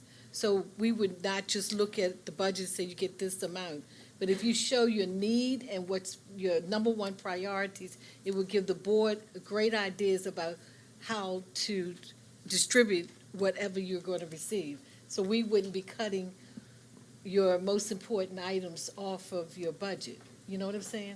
Yes, That's a good ma'am. way to do it, to look at your priorities. Yes, ma'am. So we have created a draft budget and prioritized that budget. We actually just had a meeting with Christian and others in the office last week. And I think that he was as surprised as we were around the communication today, because we'd scheduled some time for 2 weeks from now to have that very same conversation. Okay. I mean, I just thank you very much. I mean, what you said is compelling, one. And two, the work you do, I deem essential. So thank you for being here, and thanks for educating. I really appreciate it. Thank you. So we can do one, well, we definitely want to have some communication and work in between the two meetings, okay? If you can stay until the end of the meeting, we can work out some of the logistics on that. It's just faster that way. If you can't, we can do it all by email. I'll be here. We're There happy you to go. stay. There you No go. problem. Okay. Thank you. So Thank you. I will stay, and anybody else that can stay, but we won't solve the problem tonight, but at least we can work out the logistics and a timeline for getting the information and working through it. I think that would be great. Most definitely. Thank you. All right, thanks for bringing it to our attention. Thanks. Christian. Okay, I want to turn it to Commissioner Chinia to say a few words on an important topic before we take a fresh look at the consent agenda. Commissioner Chinia? Thank you, Chair Kashani. I am revisiting some of the discussion that happened at our last board meeting, there was a great deal of community discussion, especially around safety issues as we were revisiting the board's position on the proposed bill. Out of that discussion, what I heard was really a concern for a comprehensive strategy around safety. And so what I'd like to ask of Dr. Santelises is that if it doesn't exist, if we could create some type of a status report of what conditions are like in our schools now regarding safety, whatever that might mean in terms of facilities or operations, that the board could review. I think that's a starting point for us to begin to talk about what protocols may need to be considered or what kinds of things we need to consider in terms of budgeting and even our requests to be certain that at least we can say that our school buildings are safe. Most of what I heard had to do with the concern of folks coming in, and so I think that's a place where we can at least begin. No, thank you, Commissioner Chinia, for that. One of the things that we have begun working on, and frankly had even begun given some of the incidents going on nationally, but I think that we have doubled down since the incident at Douglas High School now over a month ago. So what we will prepare to do is to present to the board the type of presentation that reflects the cross-functional work between departments such as operations, the chief of schools office, safety, clearly Chief Ham and others, and we will prepare a presentation for the board and come before you to give you both you as well as the public a status report on just exactly where we are. Some of the the policies will now be putting, I should say the practices and guidance will be putting in place and the review and what we found. So we will prepare that and come back to the board and to the public to give you that update. Terrific, thank you. Commissioner Bondima? I just want to say I appreciate what you just said, because Friday doing a presentation in Annapolis to the legislature with Chief Ham, somebody might ask that question, just what you just said, and I want to be clear and have a good answer that Great. we're moving in that direction. I'm always sure that question might be asked. Absolutely. So good. I'm glad. And we, again, it is not by any, let me put it this way. It is an incredibly reasonable request. Staff has begun working on it. And I think actually, to your point, Commissioner Bondima, it actually helps in communicating more broadly some of the work that we're doing. Rather than relying on individual anecdotes, actually doing a more thorough report out. Commissioner Frank? Thank you. And on the topic of public safety, the public might wonder, frankly, as I do, what are the next steps? What is the roadmap to the question that will ultimately come back to the board about arming police officers? And the information that you will present, I think, will be important information to perform that. But at some point, we should try to articulate to the public what are the steps that we have to take if the legislation passes in Annapolis in order to finalize a process that started a couple weeks ago. Now, it's a good question. We'll know a whole lot more after Friday. Commissioner Bondima is speaking with Chief Ham before the City House delegation, and it will then, if it gets past the City House delegation, which is not entirely clear, then it still has to be approved in the Senate. It's likely that other jurisdictions would defer to the city on a city-only bill, but that's never a given.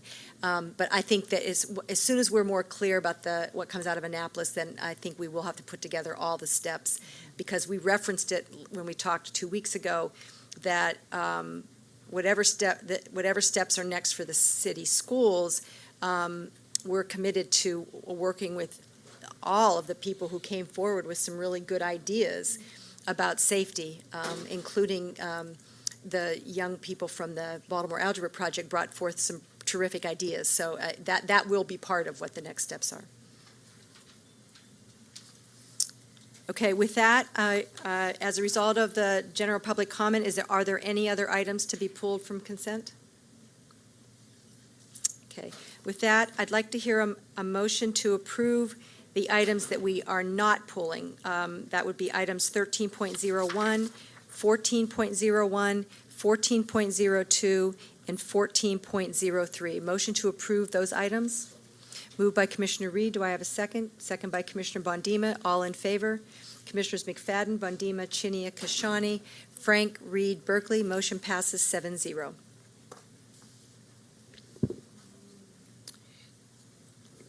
We'll now come back to the items that were pulled for either presentation or questions. Item 8.01, operator renewal, Independence Local 1 High School.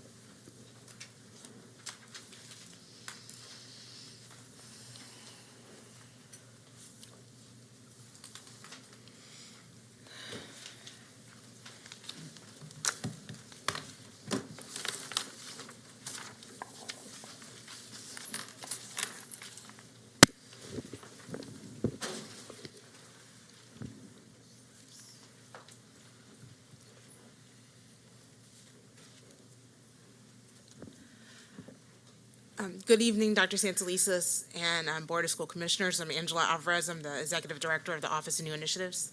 And I'm Trevor Roberts, a specialist in the Office of New Initiatives.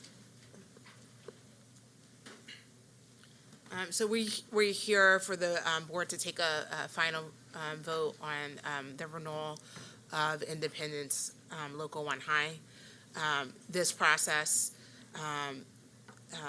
looks at different areas for our schools, so student achievement, school climate, financial management, and governance.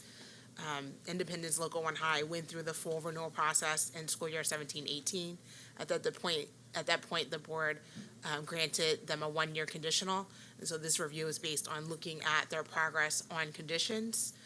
And so we're going to kind of start with where they are in terms of that. So they are a high school located in Hamden.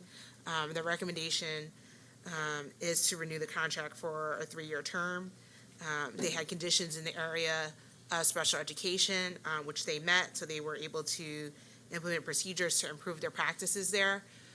There are still some weaknesses, so part of the recommendation is to continue those conditions through the remainder of the 2 years, so just want to be clear about that. For college and career readiness, they partially met these conditions, so they've put things in place. There are just some things we still need to continue to look at. We did this presentation in full a couple weeks ago, so I'm just in interest of time going through a little quickly, but let me know if there's any place where you want us to stop. And these are posted on board docs for members of the public that are interested, and we will also post a full renewal report that goes into more details about these areas. So one of the main things that we are going to be looking for them to do is to continue their growth they've done in college and career readiness, as well as reestablishing a CTE program for their high school students. Same thing with four-year cohort grad rate. They've partially met the requirements there. So they have a guidance counselor. They're doing work to look at their schedules. So it's just something to continue for us to monitor. Chronic absence, they've met. They've done a lot to improve their data from last year until the point in time that we looked at. So we just need to continue to monitor that. Cohort retention is also partially met. So they've done some work to put practices in place. So we'll continue to look at that on an annual basis when we have final data to see that they're maintaining that progress. Same thing with academic rigor. They've been focused on project-based learning. They have a real plan around working with the Buck Institute. Their teachers have gone through training with the Buck Institute. The Buck Institute is a national leader in project-based learning. So they have a real set of things in place for improving practice within their school. They have a lot of new teachers, so that's just continuing to do that to increase rigor there. And yep. Do you mind if I ask a question on that No, go point? Ahead. And this is where I was looking to Principal McLean as well, if you would.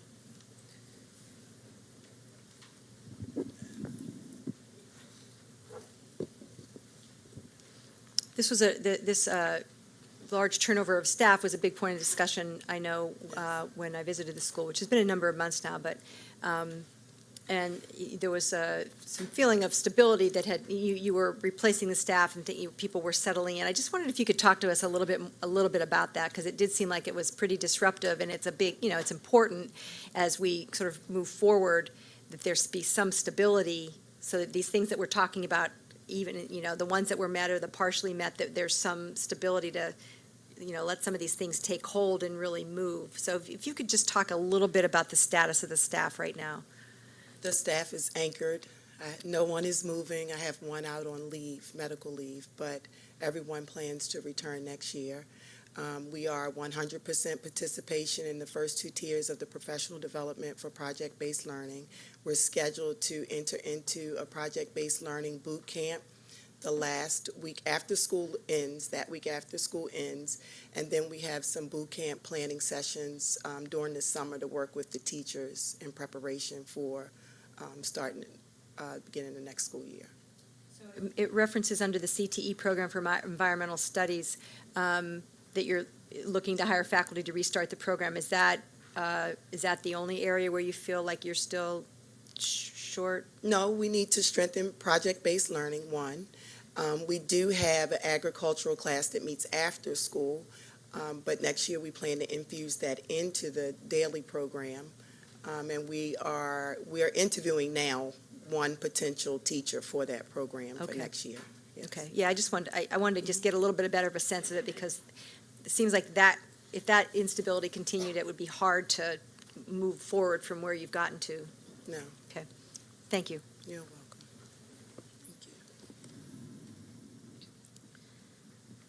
So based on the operator renewal findings, it is the recommendation of the CEO that the contract with Baltimore Teacher Network Incorporated to operate Independence Local 1 High be renewed for the remainder of the 3 years for a term that commences on July 1, 2019 and ends on June 30, 2021.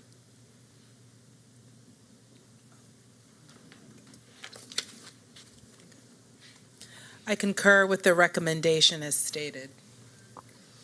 I'd like to ask at this point, I've already jumped the gun a little bit and asked my question. Are there any other questions for Angela or Principal McLean on independence? Okay, with that, I'd like to have a motion. I move that based upon the consideration of the recommendations and rationale of the CEO, the operator renewal report, the testimony given at the operator-run schools work session and public hearings, the contents of the official record, and the factors listed in policy IHB and the administrative regulation IHB-RA, that the board accept the CEO's recommendation as stated. Do I have a second for that motion? Second by Commissioner Bondima. All in favor?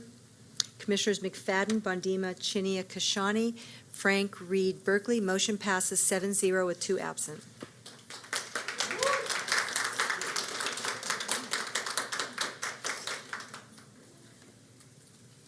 The next item that was pulled for presentation is the charter application update for the Baltimore Latin School.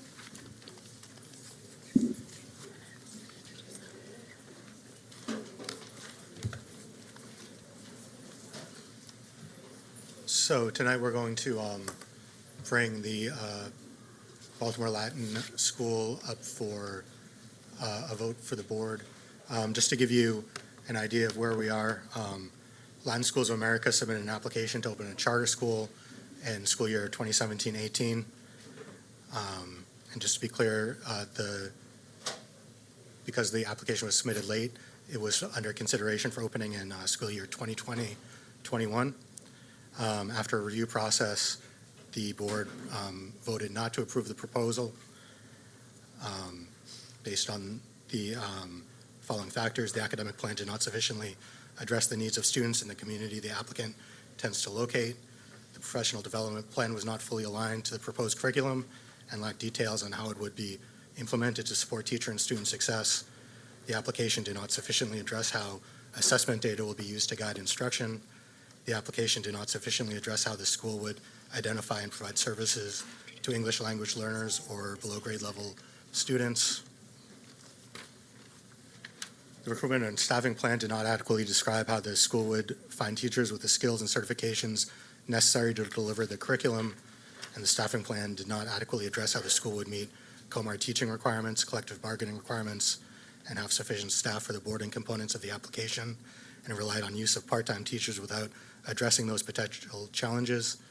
The budget was not realistic to fund the academic and boarding program, relied on assumptions about revenue streams that cannot be verified, such as receiving unidentified grants and additional funding from the state legislature. The application did not demonstrate sufficient evidence of community support, and the founded members had no experience opening or running schools and limited K-12 experience overall. So this was appealed to the state board. State board remanded it to give them a chance to cure all of those deficiencies that Trevor just noted. And so the questions that they were asked to address came from those deficiencies. I'm not going to restate them because they're closely related. Tonight, the board is considering whether or not whether the board feels that they were able to cure those deficiencies. Before we get into the CEO's recommendation, we will have Baltimore Latin come up so they have another chance to provide information and take questions from you. So I'm going to have them come up at this time. So we're going to kind of pause here. Just for members of the public, this is kind of a summary of what their idea is to open a middle high starting with 200 students in the Mount Vernon Johnson Square neighborhood. Their focus is on having a whole child approach using language immersion and STEAM. The languages that they want to offer are Arabic, German, Japanese, and Mandarin Chinese. It's an all-boys school with a boarding school component. So I'm going to pause right here, and then we're going to invite members of Baltimore Latin to come up so they can speak to you, and then we'll come back for the vote. Okay, how are you?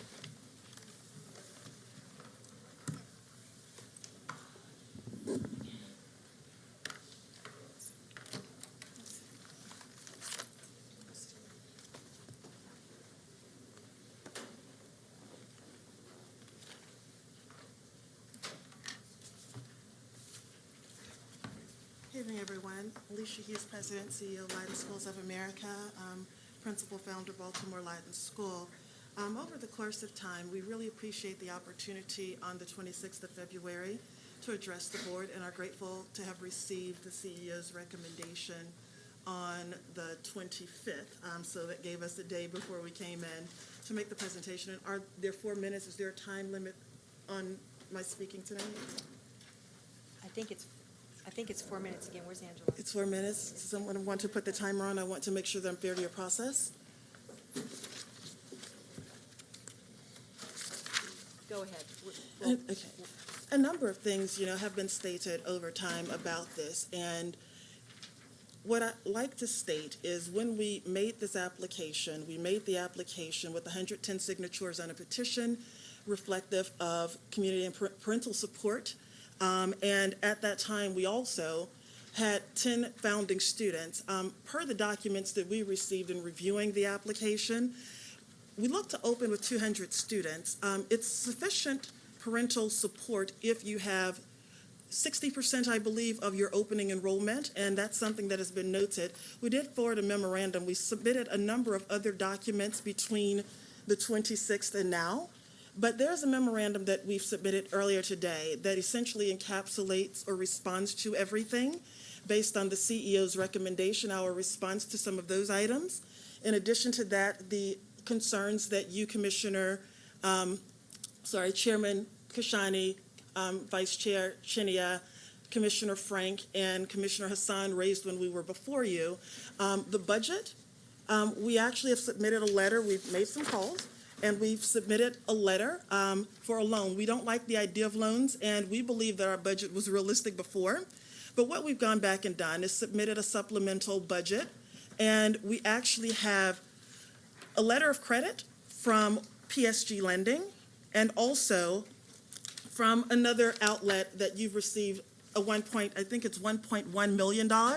So that would meet our gap year financing. And we actually have contingent reserves because of good financial accounting practices between 3.5 to 5% every year, and we're under budget every year.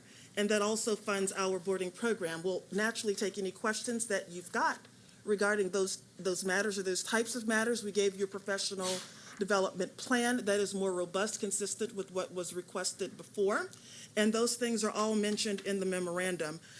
Two things I really don't like to deal with is the belief that our board does not have sufficient experience opening and running schools and has limited experience overall. As I stated before, res ipsa loquitur, this board has the founding board members, a collective 200-plus years of experience with administrators at the district level, at the school level, opening charter schools, being principals of public, schools and private. So with that being said, and with our assessment tool, we think there's also a problem there, because just because something has never been done doesn't mean it can't be done.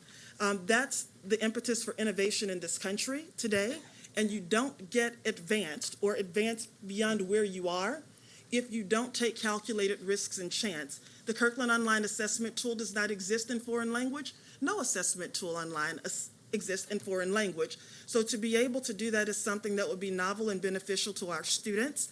And finally, on the area of student or teacher recruitment, we had the opportunity to speak to Dr. Nancy Zhang, who actually was a teacher at Baltimore International Academy, intimately familiar with practices that works. And she deals with teacher recruitment for Mandarin Chinese at the University of Maryland. She would love to work with us. We'll be sitting and meeting with 6 of her students who will be available in their native Mandarin Chinese speakers. We've also worked with some HBCUs in identifying other students, and through our own networks, have identified 2 science teachers and a math teacher, African American, who would be willing to come on board, and we'd be more than happy to provide you with any information you would need about these things. And if there need be more time before we consider this, I just think we should take that in the interest of the proposal. But we believe that we have answered all of the questions, and we believe that you should approve this. And we are as passionate about this as you all are about educating children. And because we're this passionate, we're also resilient, and we will do whatever is necessary to bring this to fruition. Thank you so much for the opportunity. Are there any questions for me? Thank you very much. My pleasure. I think that in the order of things, I think in the order of things, Angela has to make the recommendation. Sure. Then this, can we do that now? If you have questions of the applicant, you should ask them. You're right, my bad. Okay. Questions, Commissioner Reed? Yes, sir. Thank you. I guess looking at your previous document, I'm concentrating. There's so many. I'm just concentrating on finances, budget. Yes, sir. Your previous document, you had a line of credit of 1.1 million, Mhm. and you had a Hope federal funding expectation of 900,000. Come again. Okay, The you're whole coming back federal. now with a LOC of 1.2 million for 24 months.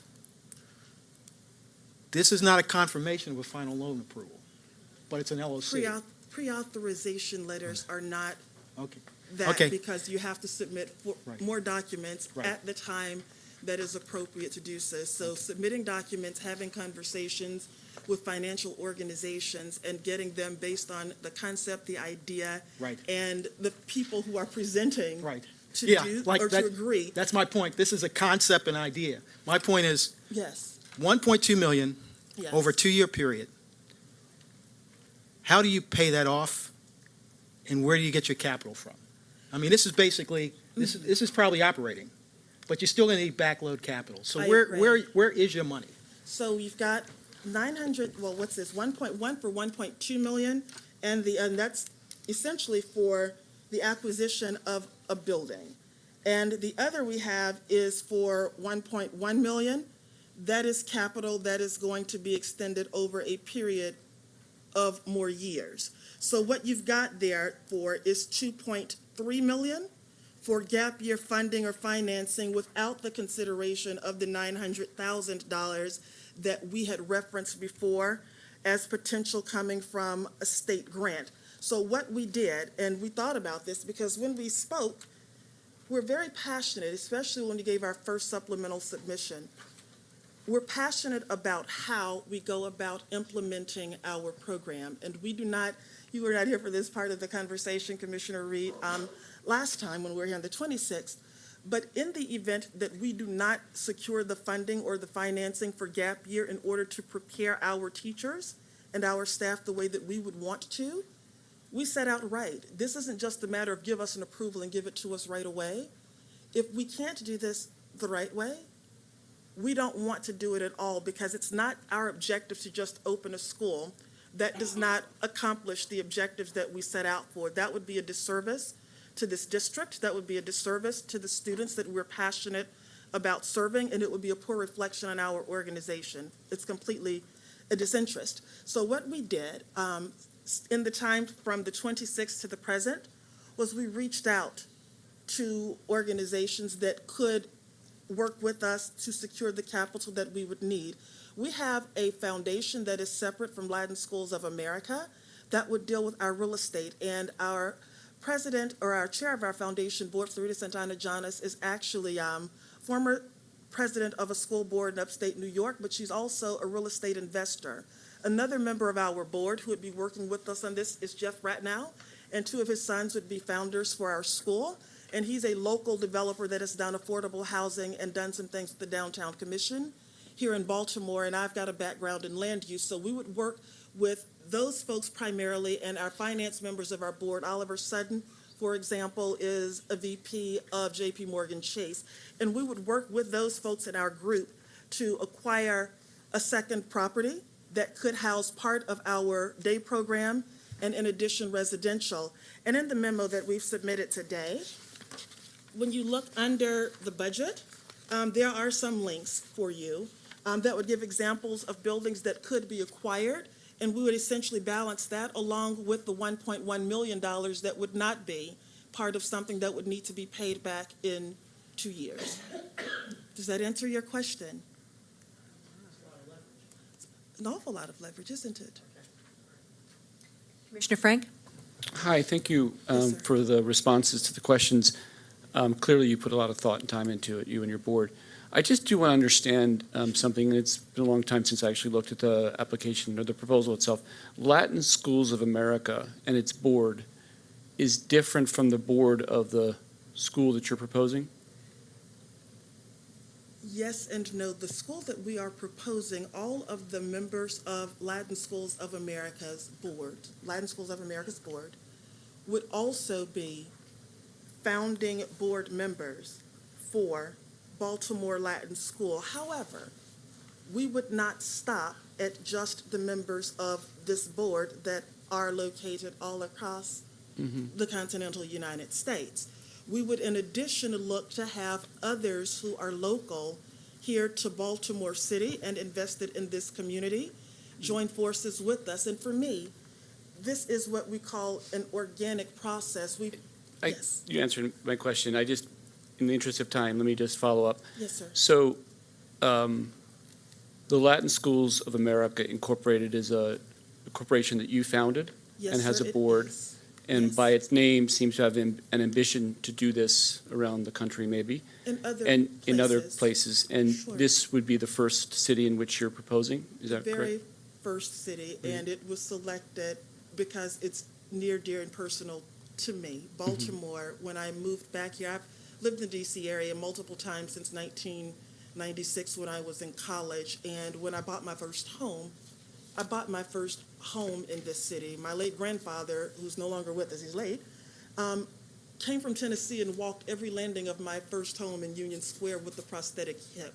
When we look at and consider what's going on here, what the needs are, and the extraordinary talent of the students here in the city, and the under-realization of the talent, the underdevelopment of the talent, this is a city that is ripe for this platform. The students are brilliant, the people are smart, but we need to work together to make sure that there are opportunities that make our students here in this city competitive in a global market share. Okay, Yes. thank you. Other questions? Thank you for taking the time. I appreciate you all. Yeah. Thank you for the consideration. Thank you.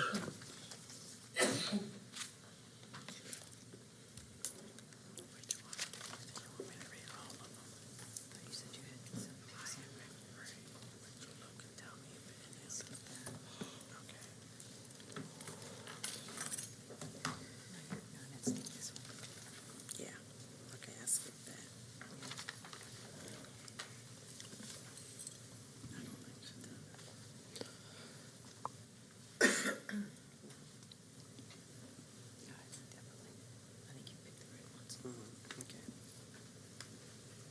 Sorry, I didn't attend to that detail.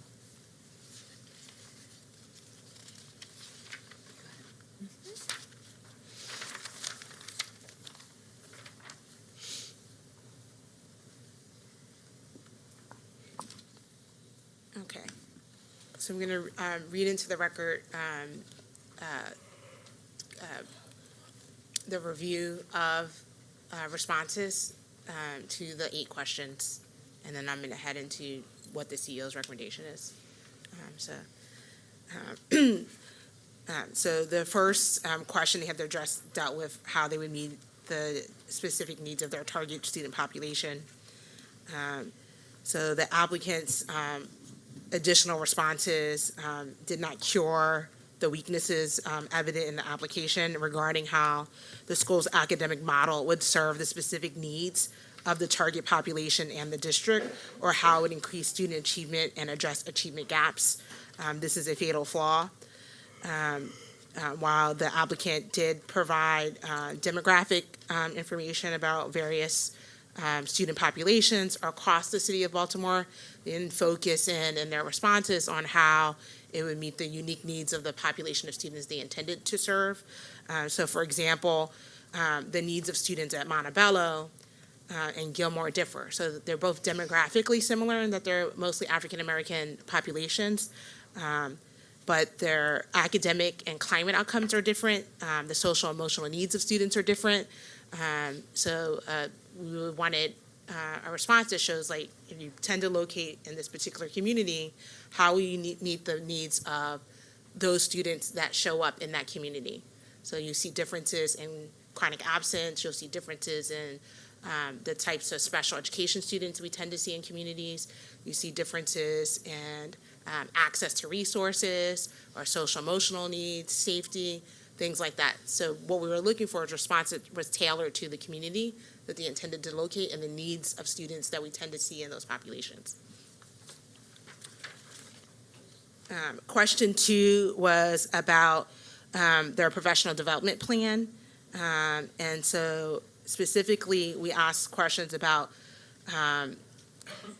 very specific, like the content that will be used, the timing, how it'll be reviewed to determine its efficacy, the frequency of the plan. So it's we're looking for a very kind of specific professional development plan.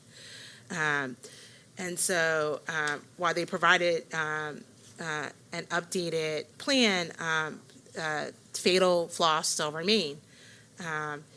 In particular, because a big part of their plan is to hire faculty who may have backgrounds in STEAM, they indicate that a big part of their plan is to train them in foreign language. And so training teachers both in the pedagogies of instruction as well as foreign language at the same time. In a year where there's not, whereas the planning year where you don't even really have a school member at the time, is not a realistic plan. Additionally, they identify that they're going to use protocols that have very specific standards for what it requires to train teachers in that protocol. So for example, they identified that they're going to use the Sheltered Instruction Observation Protocol, also referred to as SIOP. That requires minimally 4 full-day PD sessions to train teachers in that, and they recommend constant feedback around that. And so their updated plan does not cure that. It only mentions the use of that protocol as one opportunity within that plan. Additionally, again, having staff be available for a 74-hour-a-week training with the notion that they're then going to be ready after learning complex languages like Arabic or Chinese to then teach and create lessons as well as assessments in a language that's new to them is unrealistic. So that's a fatal flaw. Question 3 was around their approach to assessments. And so we wanted them to readdress that and how they would meet the needs of students and how it would guide the development of the program itself, how they would use that assessment to guide their approach and improvement for the school as they exist, if they were to exist. So the additional information they provided did include, other information, but again, fatal flaw remains. In particular, the Kirkland online assessment tool is offered in English. They're indicating that these foreign languages are a part of what they would be using. And so the assessments themselves, when you're doing language immersion, it means I'm teaching a content area, a non-language content area, like math, for example, in that foreign language. Thus, the assessments, all the material should be in that foreign language. And so I hear the applicant on, well, it's never, just because it hasn't been done before. They didn't provide a specific plan about how they would meet that barrier. That does not exist. So that remains a fatal flaw. So it's not that you're trying, I want to be really clear because I know other people are listening, and I want to be clear for the applicant. I want to make sure people are really clear. It's not that you're trying to do something new. What we're looking for is specificity of how you're going to actually make that realized and how it's going to meet the needs of students. And so that was not submitted. Question 4 was around their staffing and recruitment plans. And so, again, this is an area of weakness. So they propose of hiring teachers with backgrounds in the STEAM industries to implement the language immersion program. But the recruitment plan that they submitted is used for finding people with general education backgrounds. So it doesn't clearly explain how they're going to find people with those STEAM backgrounds. Additionally, again, we're very, very concerned about their plan to hire people who don't actually have to start the foreign language skills. And in their supplemental material, they did not provide a plan that was, focused on attracting people with foreign language skills. They did in their updated budget mention something about H-1B visas, not as part of a recruitment plan, but as a line item in the budget that you're looking at. The district as the hiring entity is the only entity that can sponsor those visas, and we're not adding new foreign teachers who require that sponsorship. And again, there's no strategy. Even if that was their plan, there was no strategy around how they would do that. That was submitted. And the statements made tonight don't cure that. That we're now going to go talk to the University of Maryland again is not a plan or a strategy. It's a statement. So the evidence is still lacking. Question 5 was around how they were going to meet the needs of students who have differing needs, in particular English language learners, below grade level students, students with disabilities, gifted and advanced students. And so again, this is a very specific question. And so fatal flaw remains here with this. So while they submitted, again, a general kind of plan, and doesn't show how they would accommodate make accommodations for the learning needs of students with these different needs, nor how the school would ensure teachers had the ability or coaching necessary to deliver instruction to students with disabilities or differing needs. Again, they sort of kind of make general statements. They relied heavily on materials from other states without looking at how that would apply in Maryland and what the differences are here in And so that remains a fatal flaw. They did not address how they would provide additional supports for students who are below grade level either. They just kind of made these general statements about looking at all students as being gifted or exceptional as a frame of mind, but not a clear plan about how you support students. So I think that's an important statement and belief that we should all have about the abilities of students, but students do have differing needs. So how do you support those needs so that they can manifest that excellence that's within them? They did submit an updated lesson plan that was labeled differentiation, but what it had was different levels of rigor, not around how you would meet the needs of students with disabilities. So again, it's a general education plan that had, students evaluate or identify or recall facts. That's not the same as looking at, how do you modify and make modifications or accommodations for students who have specific learning needs that would come out of an IEP, for example, or how would you meet the needs of students who are below grade level. So how are you reteaching? How are you figuring out what components of a lesson need to be retaught or what the weaknesses are? So that was not presented. So that remains a fatal flaw.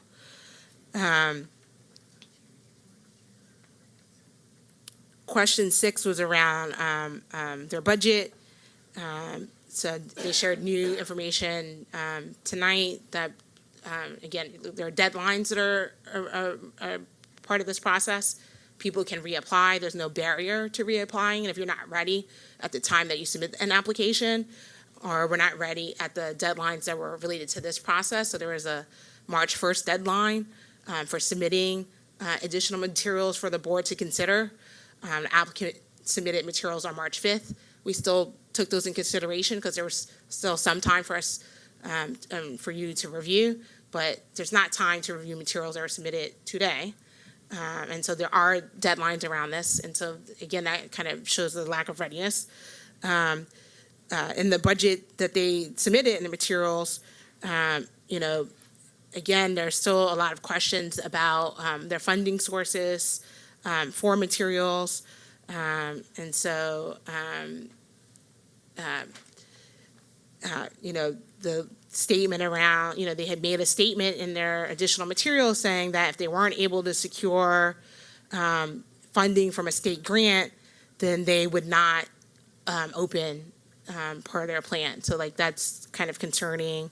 In the budget that they submitted, they reduced the costs of things without explaining how that would impact the program, whether or not they could still sustain the program. They just changed the line items. So that's not a realistic, thoughtful budget that really explains what that would mean for students and what that would mean in terms of what they're proposing to the board. So that remains a fatal flaw.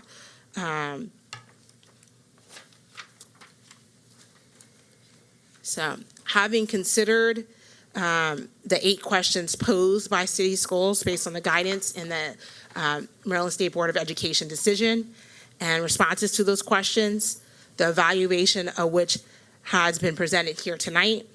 I'm presenting on behalf of the CEO that the applicant has not met the standard to cure the concerns noted in the original decision, and therefore the board should not approve this application. I concur with the recommendation as stated. I know that we did ask some questions before. I want to open it up again to see if anybody has any additional questions for Angela or the applicant. Okay, hearing none, would ask Commissioner Chinia to make a motion.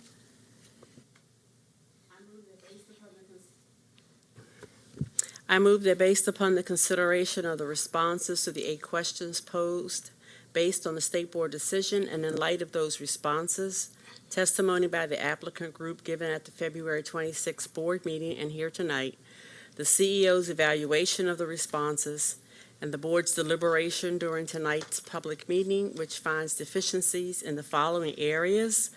The applicant has failed to provide a professional development plan to properly prepare teachers for the proposed academic plan to implement language immersion in a STEAM-based school. The applicant has not provided a realistic teacher recruitment plan demonstrating how they will find teachers with the ability to deliver instruction in a language immersion setting.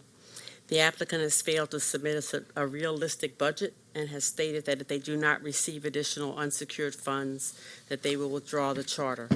For all these reasons stated, I move that the board reject the application for charter. Do I have a second to the motion? Commissioner I'm sorry, do that again. Do I have a second? Commissioner Bondima, all in favor of the motion? Commissioners McFadden, Bondima, Chinia, Kashani, Frank, Reed, Berkeley. Motion passes 7-0 with 2 absent.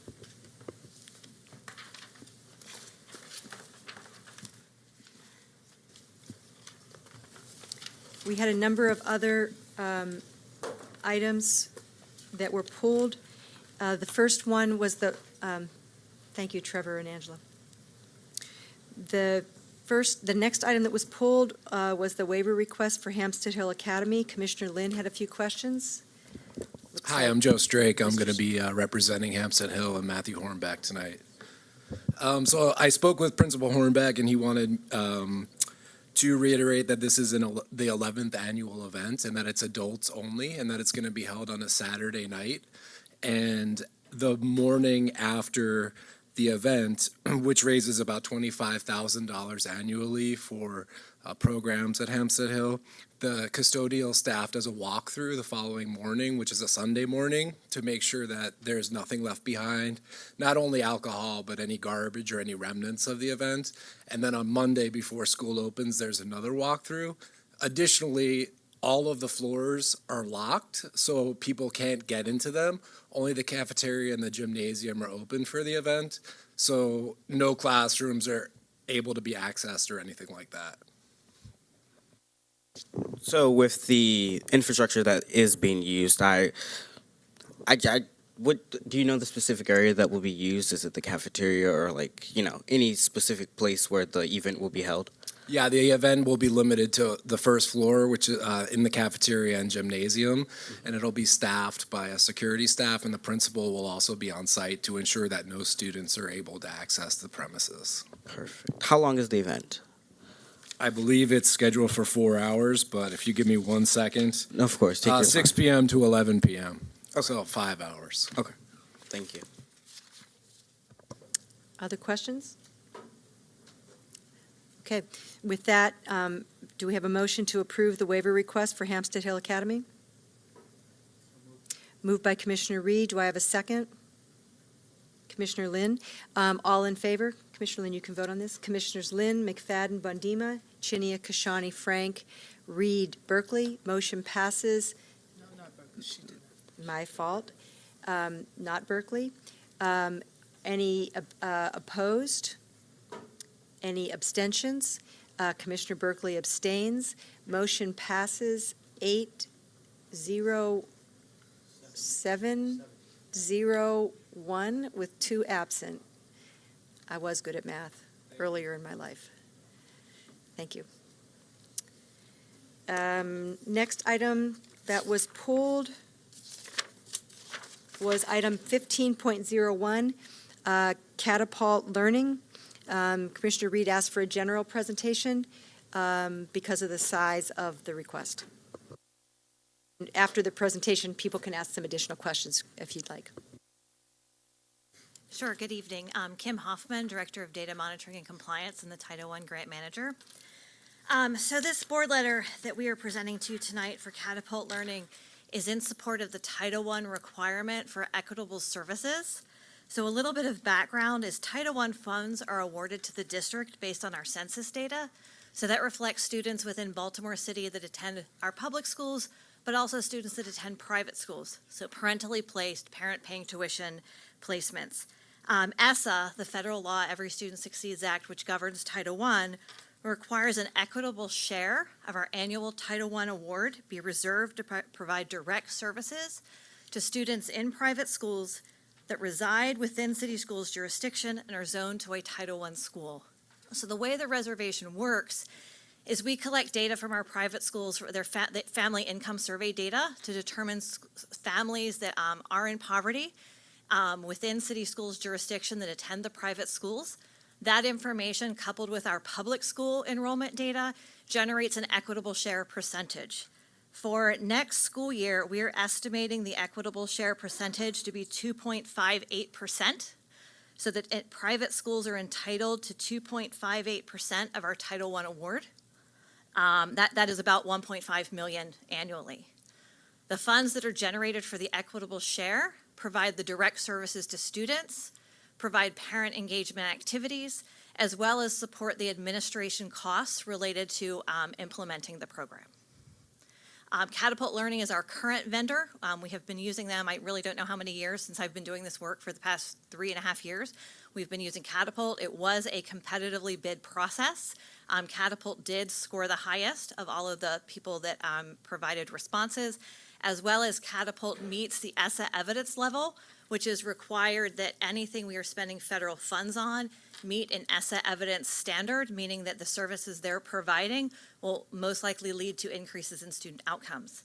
Data within the board letter does share information about students that participated in this program in the 17-18 school year and the progress they made as a result of receiving the Title I intervention services through Catapult.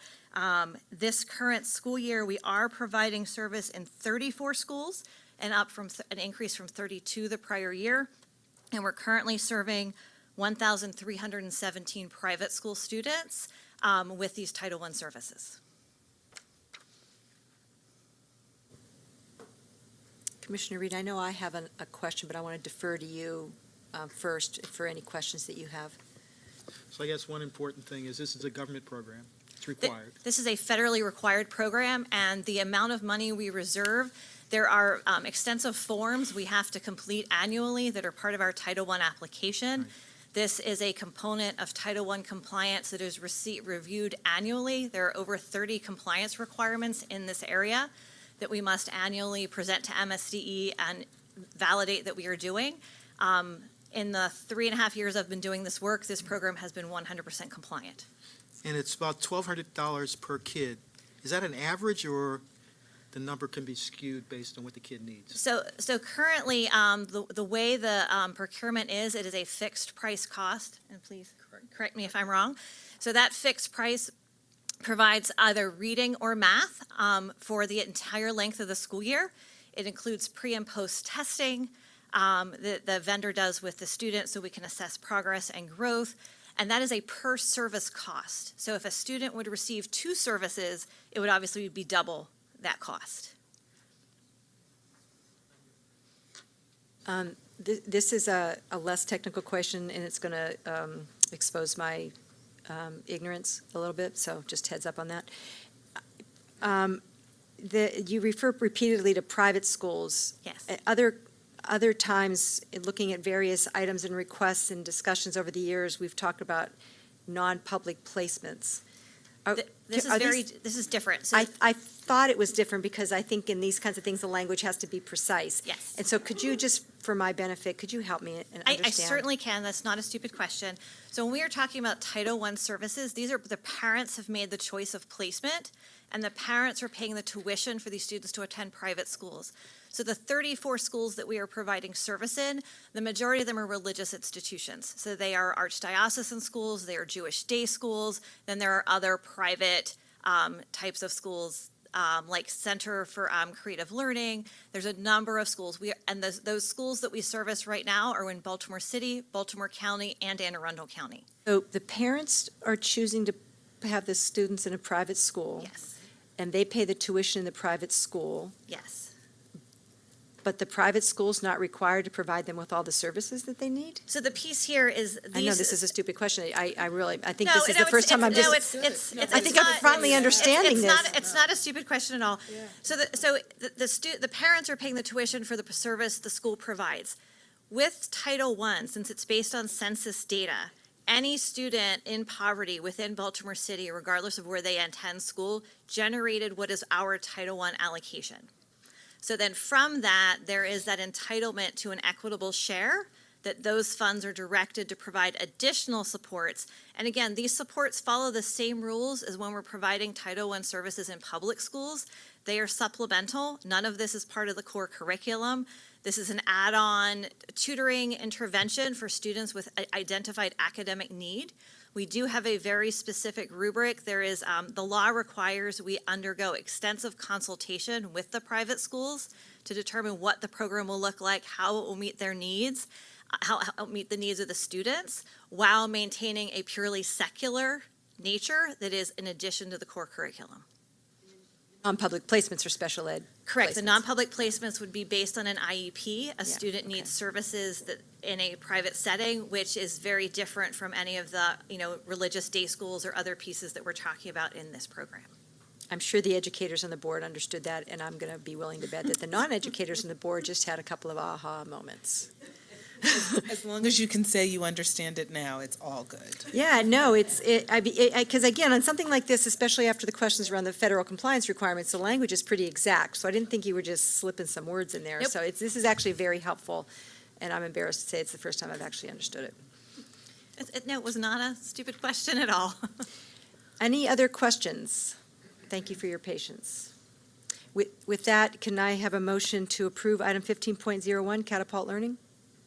Moved by Commissioner Reed. Do I have a second? Commissioner Chinia seconds. All in favor? Commissioners McFadden, Bondima, Chinia, Kashani, Frank, Reed, Berkeley. Motion passes 7-0 with 2 absent.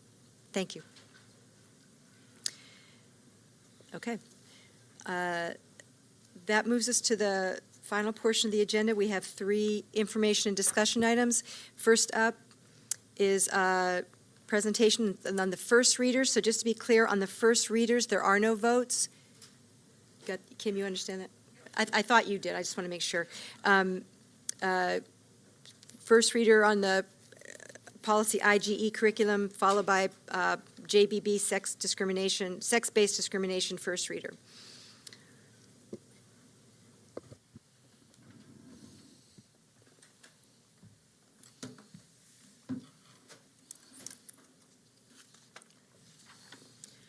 Good evening. My name is Laura Jones. I'm the manager for the Office of Teaching and Learning. Hi, Laura Ohanian, Director of Differentiated Learning.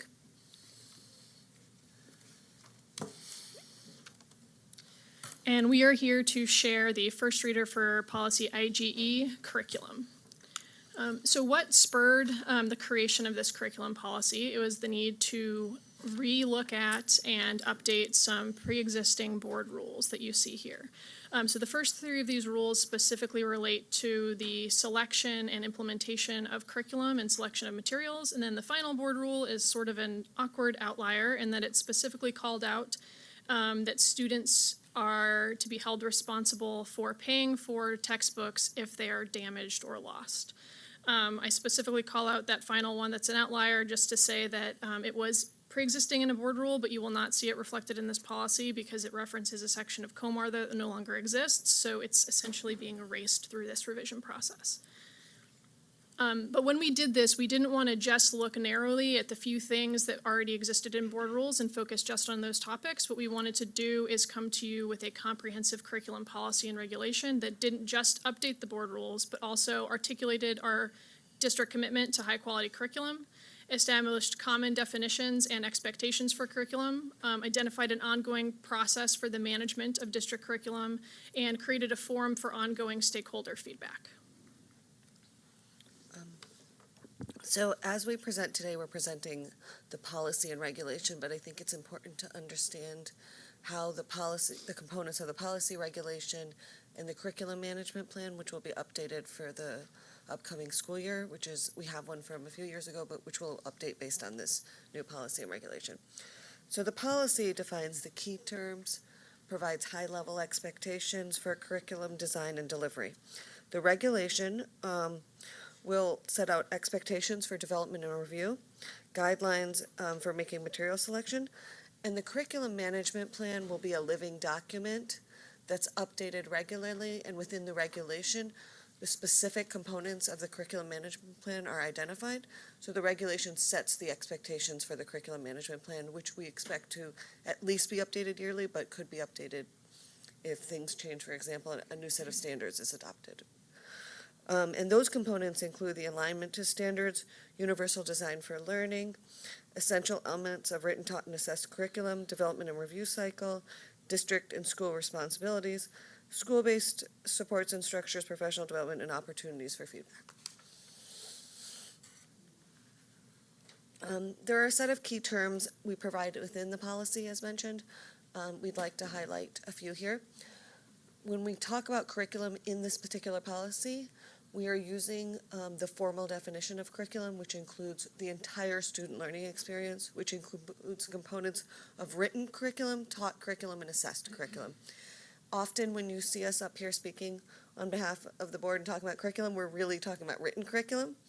However, the instruction and the assessments are all considered parts of a formal curriculum.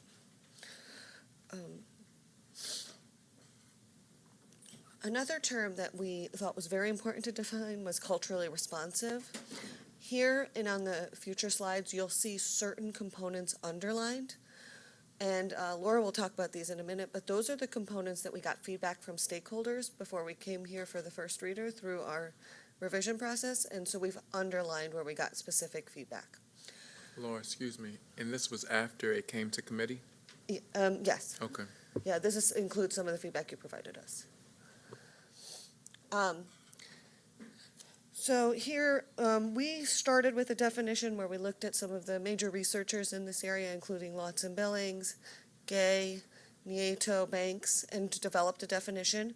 The definition takes an assets-based approach and really tries to help students think critically about how culture and diverse perspectives impact the content they're currently exploring. Based on feedback, we also defined culture to ensure that people understood what we meant by culture and culturally responsive.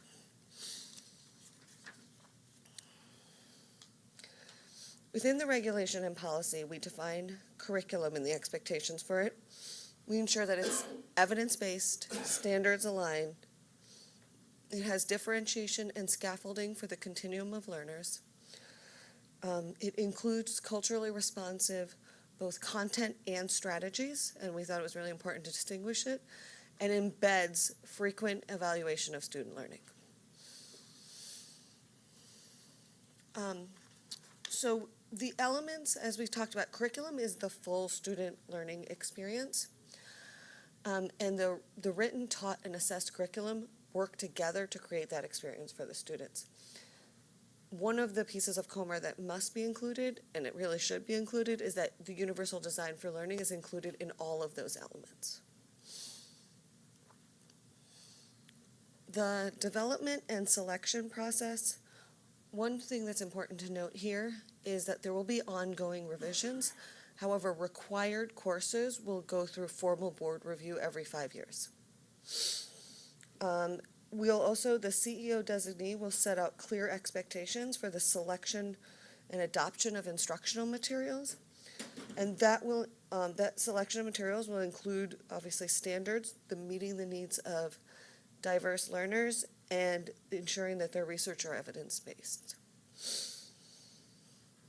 With curriculum implementation, this involves ensuring that the professional development and structures support the written, taught, and assessed curriculum, that there's coordination between district office, leadership, and school-based staff, and that there's ongoing professional development on the effective implementation.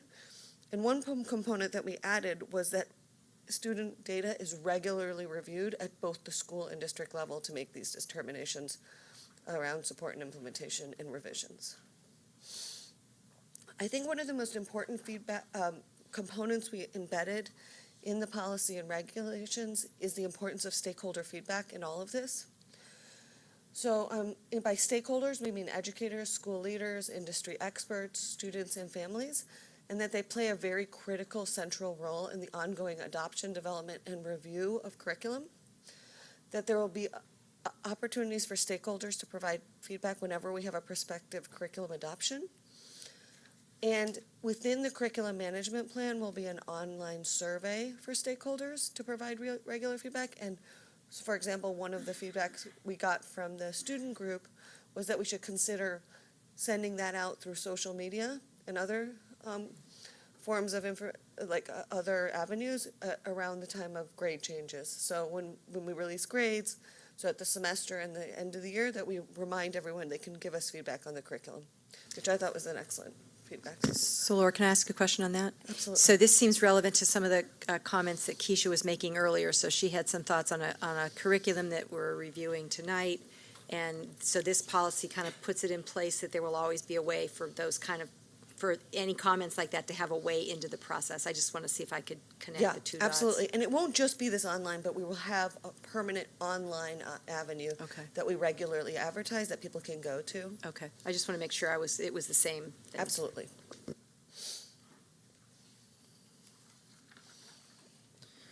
Throughout the creation of this policy, we've engaged with a number of stakeholder groups. We held in-person meetings with ASCBC, PCAB, and the CCAC Executive Board, and then we shared the policy materials with other stakeholder groups via email for feedback in writing. Throughout that process, we've gotten some really excellent feedback, including when we shared the draft policy at Policy Committee. One of the things that I really want to highlight about the feedback we got is there was an emphasis on the importance of noting the need to have close relationships with students and families in order to be able to be strong in your teaching practice. So you see that here in a couple of places. First, it's emphasized in our definition of culturally responsive to say that culturally responsive, it's not just a box you check, but it's part of how you go about your teaching practice every single day and how you interact with your school community. In addition, we added a definition for culture and for stakeholders just to clarify what we mean when we talk about those things.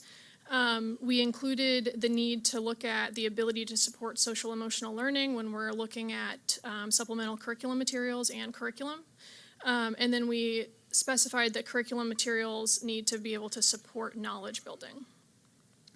Additionally, we added a section to specify that there are some academic programs that might have some flexibility with some parts of this curriculum. So specifically when you think about unique academic programs such as Ingenuity or a bilingual curriculum, they may be a little bit different from some of the components of this policy. We updated that the written curriculum, again, should specifically emphasize the importance of relationship building and how teachers can do that in their practice as part of the curriculum. And then we noted that instead of referencing all students, as we commonly have done recently, we got feedback at Policy Committee to specifically say each student, to just kind of further in our language note that we're not talking about students as subgroups, but we really mean each individual student when we're talking about our students in this policy. And that concludes our presentation. Okay, terrific. Questions? Very helpful. I think it's a good idea to have it all. Nice. Good. Thank you.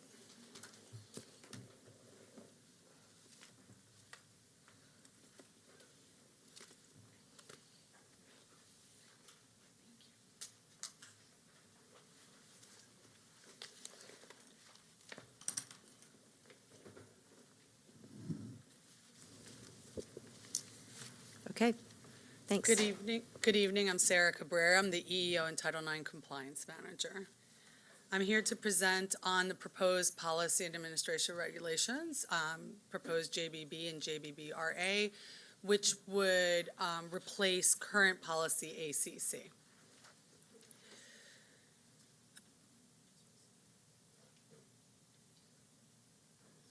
The next page. Oh, I have the clicker. I'm sorry. My apologies. Okay. So as I said, the proposed JBB policy would replace existing ACC policy. The proposed JBB policy expands on definitions, expands on protections that are already afforded in ACC. It provides definitions for terms that are used or need to be used and with sexual harassment. So Title IX of the Education Amendments Act of 1972 requires educational institutions to have a sex discrimination policy. So we do have to have this. However, it expands it from simply being sex discrimination to discrimination based on sex, sexual violence, sexual orientation, and gender identity. The OCR, the Office of Civil Rights for the Department of Education, mandates that sex discrimination policies and grievance procedures adhere to certain standards. These standards that are throughout this presentation are either through OCR or through MSDE. So they are established already through several guidelines offered by both. Specifically, Title IX, the Title IX coordinator needs to be identified in documents relating to this policy. Notice requirements, that means to provide notice to students as they start the school year, throughout the school year, hence the moving of ACC over to the policy over to the J section. Confidentiality that relates to investigations of complaints, and the timeline for completion of investigations. Goals of the proposed policy are to update the discrimination and harassment policies, again, to expand, to offer broader or more definitions about the protections and exactly who and what is protected. Establish clear complaint and investigatory processes for students complaining of discrimination and or harassment based on the protected category of sex. Make student discrimination and harassment policies easier to find, and establish a holistic approach to sex discrimination policies and regulations for students so that it is compatible with, again, that which is mandated by OCR and MSDE. The addition to the proposed policy is this statement, which reads, the Baltimore City Board of School Commissioners shall assure that all Baltimore City Public Schools students are protected from discrimination and harassment on the basis of sex, sexual orientation, gender identity, gender expression, marital status, disability, and pregnancy. And collectively, these are known as the protected groups or protected categories in all of its programs and activities. Proposed JBB policy definitions of discrimination and harassment is added, and it mirrors MSDE's definition. It revises the definition of gender expression, again to mirror MSDE. It revises the definition of transgender, defines transition, and revises cisgender, again, all to mirror MSDE's guidance. Gender-based discrimination includes things like the use of pronouns and names, dress codes, access to gender-segregated facilities, athletics and physical education, student records, and the requesting a name or gender change. Specifically, the use of names and pronouns would be required, would allow for a transgender student to identify what it is that the name that they wish to be called, regardless of the sex that was assigned to them at birth. So it is specific to the child, to the student, and that the pronoun that they identify to be used with them would be respected and would be used. This is whether or not they change their name legally. Dress codes. The suggestion is that students dress in accordance with their individual gender identity and gender expression.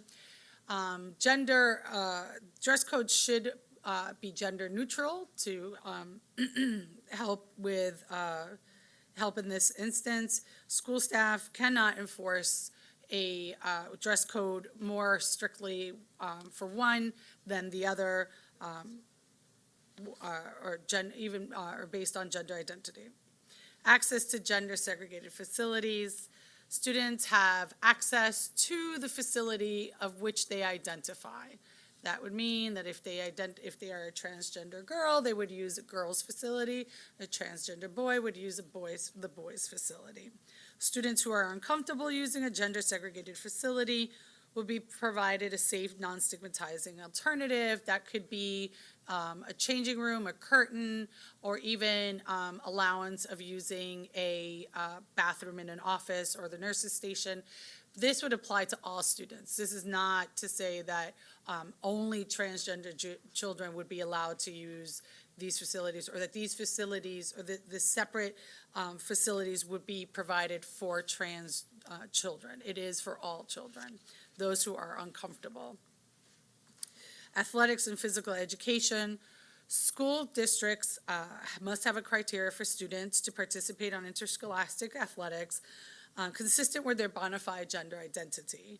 And to clarify, bona fide gender identity means that it is a hard-held, and this is provided through the state law, that it is hard-held. It's not an issue of today I identify as one, tomorrow I identify as the other. It is a consistent identification of one or the other. Students are permitted to participate in physical education classes in a manner consistent with their gender identity. All students' privacy rights and personal information regarding transgender status, medical history, or sex assigned at birth cannot be disclosed to teammates. Essentially, when rosters are exchanged, when team rosters are exchanged, that it would just have the child's name, or the teammate name. It would not identify them as a transgender child. Student records are required to maintain, we are required to maintain official student records. The student records, as long as the student has not changed their name legally, would be reflective of what their legal name is, which would be the name that is on their birth certificate or other identifying documentation. That can be changed through processes, which I'll talk about in a couple of slides. Official student records can be modified as stipulated under Maryland law in accordance with MSDE regulations.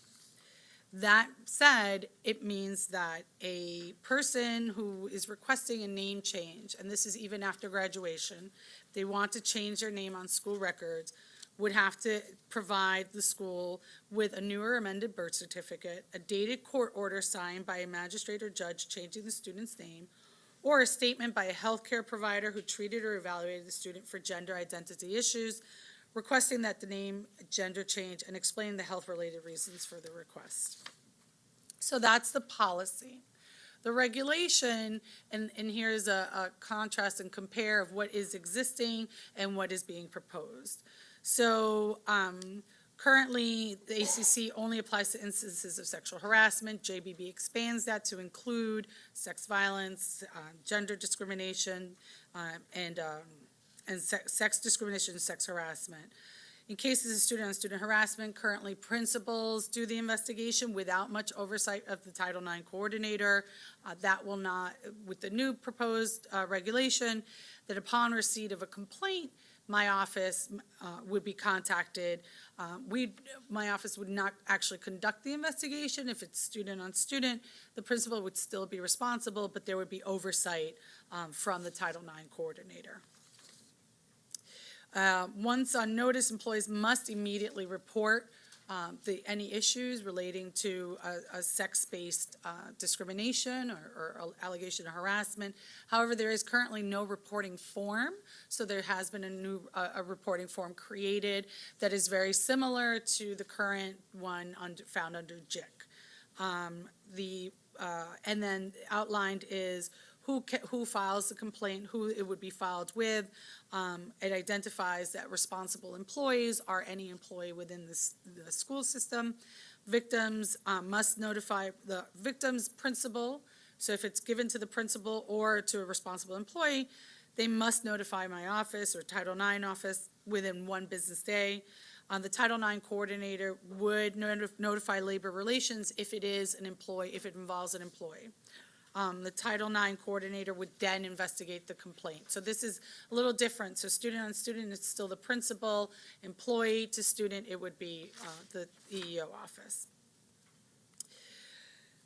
Currently, the ACC policy just gives a brief outline of what the investigation process is like. And the JBB regulation is more specific, offers better guidance, which is again part of OCR's recommendation. Who would conduct the investigation. It establishes a preponderance of evidence standard. It provides for a 60-day window to complete, and with written notice to all parties if that deadline cannot be made. And resolutions consist of findings and proposed remedies. Regulation ACC currently does not require that students be provided with contact information, so there's no requirement. JBB does require it. does not include a provision for staff training. JBB does require that staff be trained, and that staff training be coordinated through the EEO Title IX office. The community partners that were contacted for this proposed policy are the LGBTQ Commission, the Disability Rights of Maryland, Associated Student Congress of Baltimore City, PCAB, Maryland Legal Aid, Maryland Alliance of Public Charter Schools, GLSEN, and the ACLU of Maryland. And that concludes my presentation. Questions, comments? Commissioner Lynn? And do you have a question as well? Okay. I'll let you go. Okay. I just had a quick question. So I don't know if it's quick or not, but I was looking through, and correct me if I'm wrong, but for emancipated youth, I know that with, for a birth certificate, the parent has to sign off on it. How would the process go for emancipated youth with all of the practitioner, with the naming changing for the birth certificate, as well as the what was it? Hold on just a second.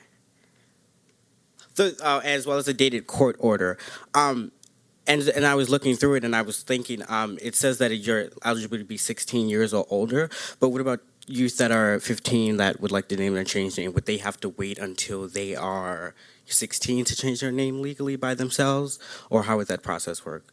So it's kind of like two questions in one. I'm sorry. So if a transgender student wanted to change their name and their parent was not on board with it? If they're emancipated, which means they're not living with them, they're by themselves, how would that process work for them? I'm not familiar with how you would change a birth certificate if you're an emancipated youth. I do know that it's one or the other. It doesn't have to be all three of them. No, I know, but I'm just saying, like, if they're not allowed, not able to do it with a birth certificate, if they're not able to do it with a court order, and if they're not able to do it with a healthcare practitioner, is there no other way that they are eligible to change their name legally? Currently, no. Okay. At this moment, that doesn't mean that it won't change, but currently at this moment, they cannot legally change their name on school documents if they don't have one of those three provisions. And with that, are students that are considered transgender, cisgender, however they identify,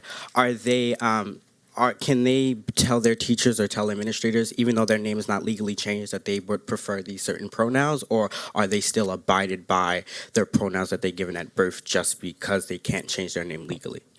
No, so the pronoun and gender identification is part of the policy. So the expectation is that when the student comes in and says to the teacher, I know my school records say my name is William, but I now go by Shirley, and I want to be called Shirley, that the policy states that that's what the child shall be called, because that is what they are identifying in school. So the teacher should call them Shirley, and should apply, if it's female pronouns. Commissioner Frank? Yeah, I hope this question makes sense. To what extent are these changes conforming our policies with mandated state and federal policies versus sort of original content or discretionary changes that we're making as a result of outreach to the community for changes to the policy? So the policy is written very similarly to MSDE's guidelines, and it expands greatly on already existing protections. So ACC does say it lists as a protected category transgender, gender identity, and sex harassment. So this policy is not less than that policy. This policy just expands on what already exists. Am I answering your question? No, I feel like I'm not. I think you did, or you either confirmed that my question doesn't make as much sense as I thought. So some of these changes are to conform with state law, federal law, it sounded like. And I was curious, state and federal law, I was curious how much of the changes are to go further than state and federal law that resulted in outreach to the community They that don't then go made its way? further. They don't. They don't go further. They are exactly as MSDE, as Maryland has the Fairness for All Marylanders Act of 2014. So it goes in line with that.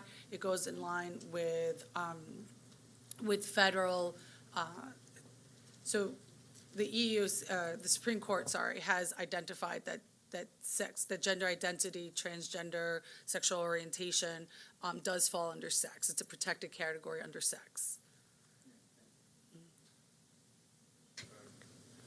Commissioner McFadden and then Commissioner Reed. So with that, which is, technically, this is why we're calling this the sex-based discrimination policy and not gender-based, because of what you just said, how it is defined?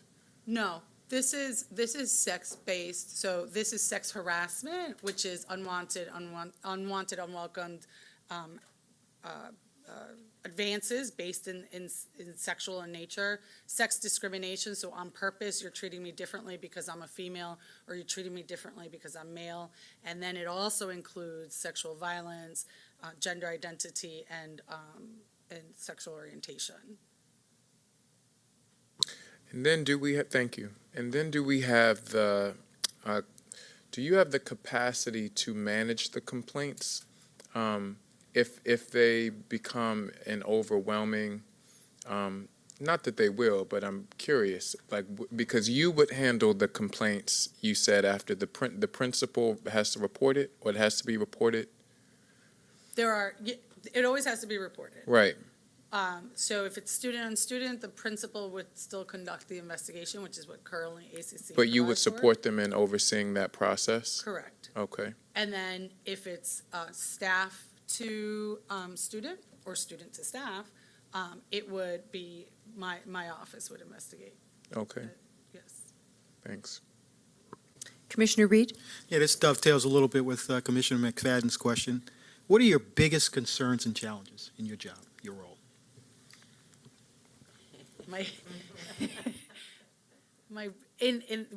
With concern to this specifically, I think one of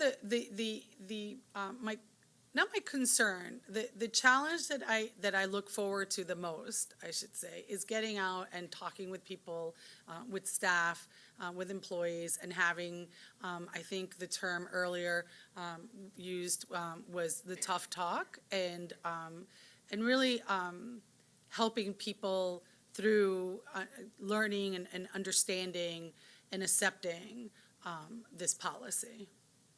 That's the biggest challenge that I see at the moment. There's nothing that keeps you up at night when you deal with this process? All things EEO keep me up at night. No, I think my concern is that we apply this equitably, that I don't want people to feel that we are putting it on them and not providing them any guidance and not providing them any support. I look forward to being able to do that. And maybe that's, is the anticipation of being able to do that maybe is what keeps me excited to do it. Just a question. I still have more to study on this policy and the various iterations of this process, but in the last policy presentation that we just had, the curriculum, there was a point they made about all students versus each student. Are we taking as much precaution or attention to detail in this policy so that we're being sensitive to the needs of each individual student? So I guess one of the ways that you would look at it is the difficulty is which one, is there one concern that outweighs another concern? Ultimately, this is the law, right?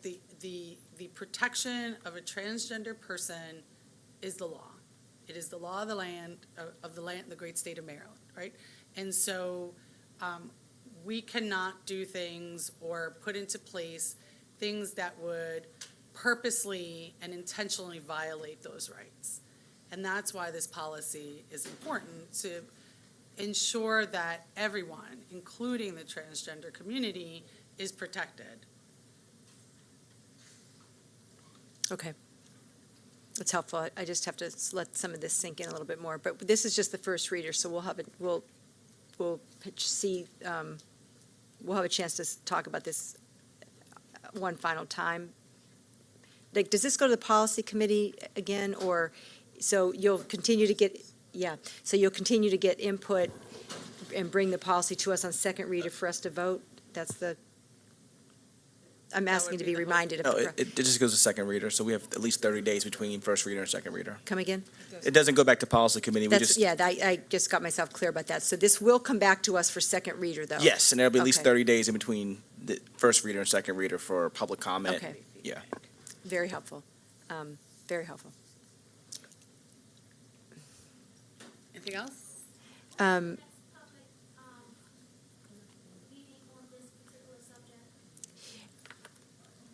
Are there other public, thank you, are there other public opportunities for input, or will it be based on who you guys are meeting with? Like you had, there was a board forum that was now a couple months ago.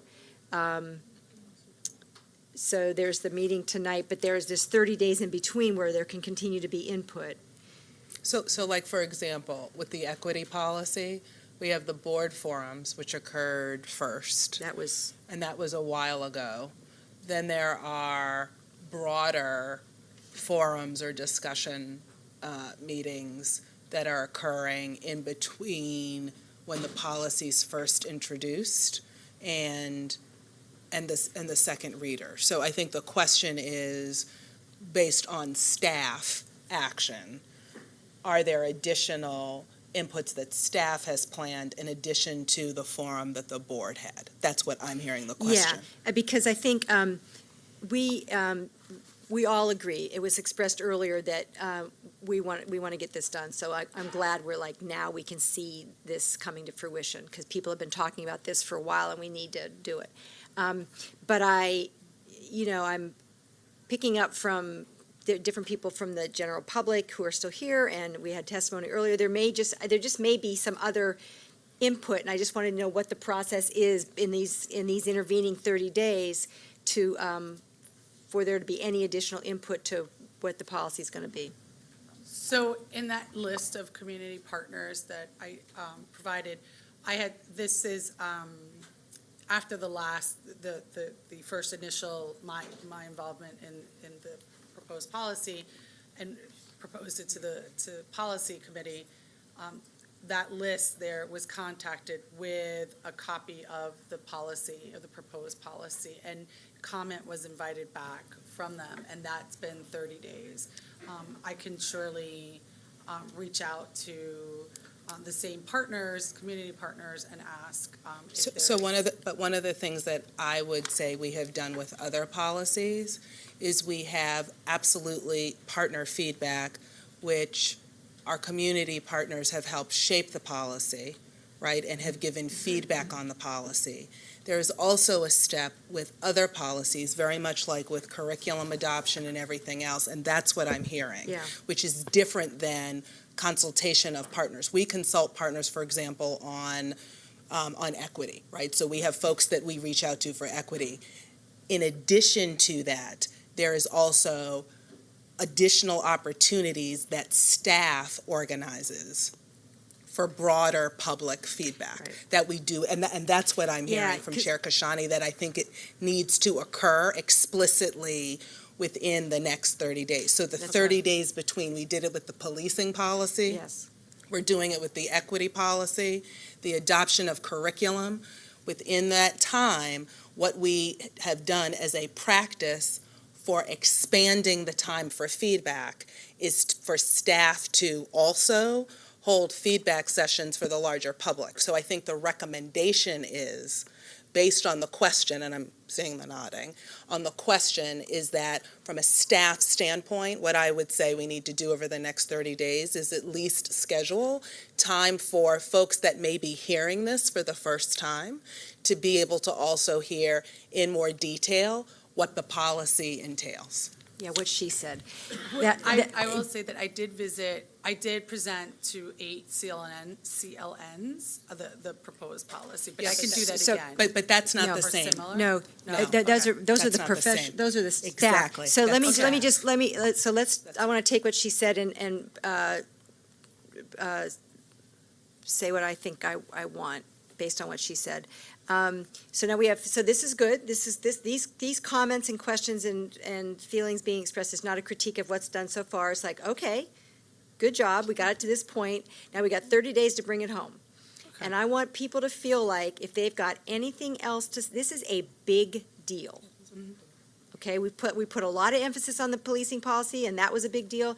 I mean, they're all big deals, but some are bigger deals than others, okay? This is a big deal. So I want to know that, the board wants to know, this isn't about me, the board wants to know that in the next 30 days, which is what we got, that anybody that has anything to say about this, any additional input, any additional critique, any comment, any ideas, that, keep us compliant with state and federal law, but maybe, move us a step ahead of maybe I don't want to take as the final word what the state and the feds have to say. Maybe we want to take it a step above because we got all kinds of good people giving us input on this. So that's what I'm saying, and that's what she's saying. Let's just make sure that we've given everybody the opportunity. We're going to set a minute here. Kim, excuse me for breaking whatever, I know Tammy's freaking.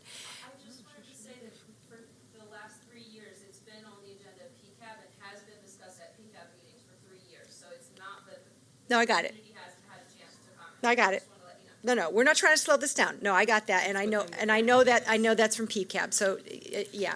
Commissioner. I just want to make sure, that if anybody else has anything to say, that they do it in that 30 days. We're not changing the timeline at all. That's right. It's 30 days. And Commissioner, right here, yeah. So the policy, so actually I slightly misspoke, it's 30 days between policy and first reader, but we generally do 2 meetings, so it's a little under 30 days. So this will be coming back on April 9th. Okay. So 28. So between now and April 9th. Yeah. That's, I don't know, 20 I mean, I do days. have to say that it's not, and it's part of, we have done this. I mean, I just want to say, one, to reemphasize, the proposal is not to extend the deadline. Not at all. That's not what I'm hearing. It's not to extend the deadline, another 6 months, another 7 months. But it is not unprecedented that we have added community sessions when there have been opportunities around policies for people to weigh in. We did this around curriculum. We had people ask questions. We had people say, we didn't know the district was adopting new curriculum, and staff in between time organized opportunities, not letting up on the timeline. So it's not necessarily an extension of the timeline, but there was a broader desire for people to be able to weigh in. So this isn't shifting the deadline, and it has been something that we have done before. This is not unprecedented practice, and we can do it while still keeping to the original timeline so that we are not prolonging what I think Ms. Mooney from her seat rightly pointed out has been a 3-year journey. Commissioner Chinia? And I would also add that since this is a part of tonight's the school board meeting, and your presentation is on board docs, there's also the opportunity for folks to send things in via email, because you have it listed. So I would encourage people, in addition to trying to have a face-to-face meeting with folks for feedback, that's another way people can also contribute feedback. Any other comments, questions on this? All right, we'll finalize this on April 9th. We look forward to seeing what you bring. Thank you. Terrific, thanks.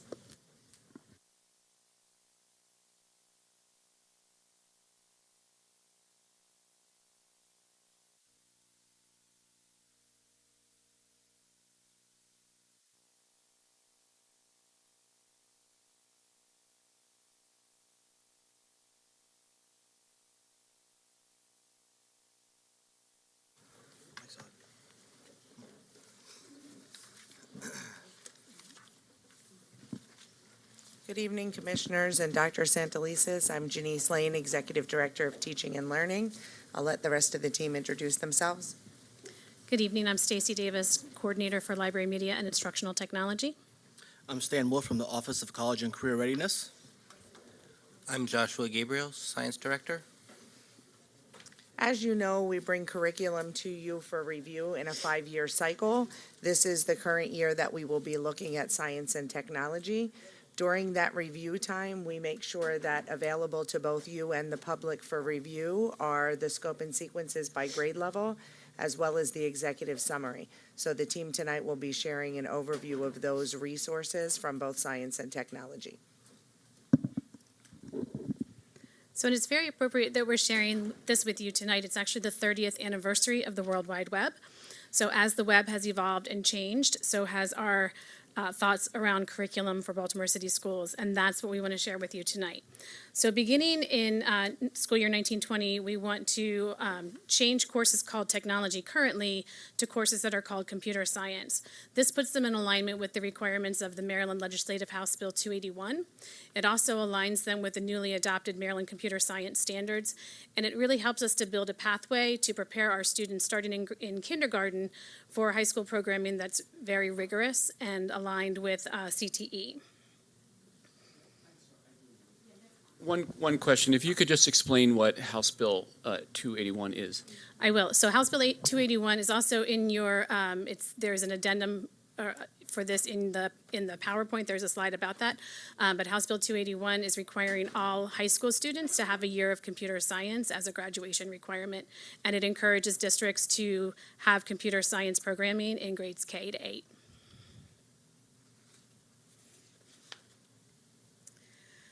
So currently what we have in our schools, especially in our K-8 schools, is a lack of consistency in technology in our computer science labs. So most of the curriculum right now, because we haven't had a standard curriculum, is very much teacher created based on standards that are now outdated, if it's standards aligned at all.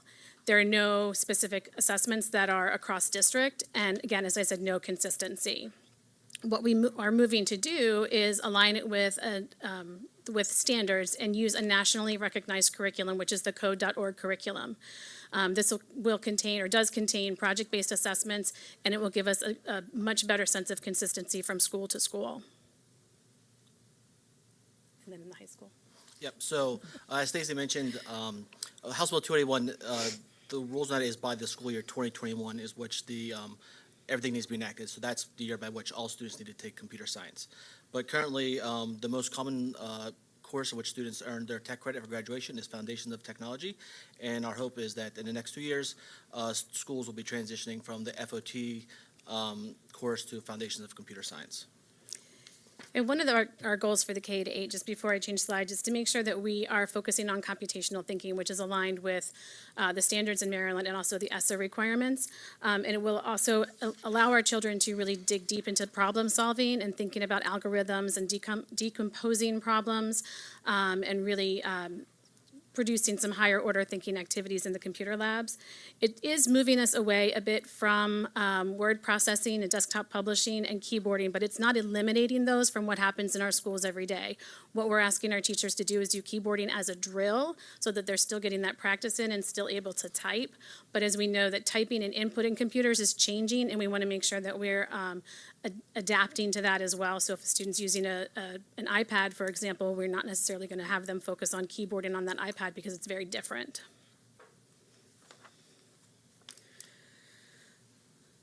So again, as I said, we're trying to really focus on a K-12 computer science pipeline. We want to make sure that our kids starting in kindergarten are preparing for what is going to be happening in high school in terms of computer science. So we want to start them with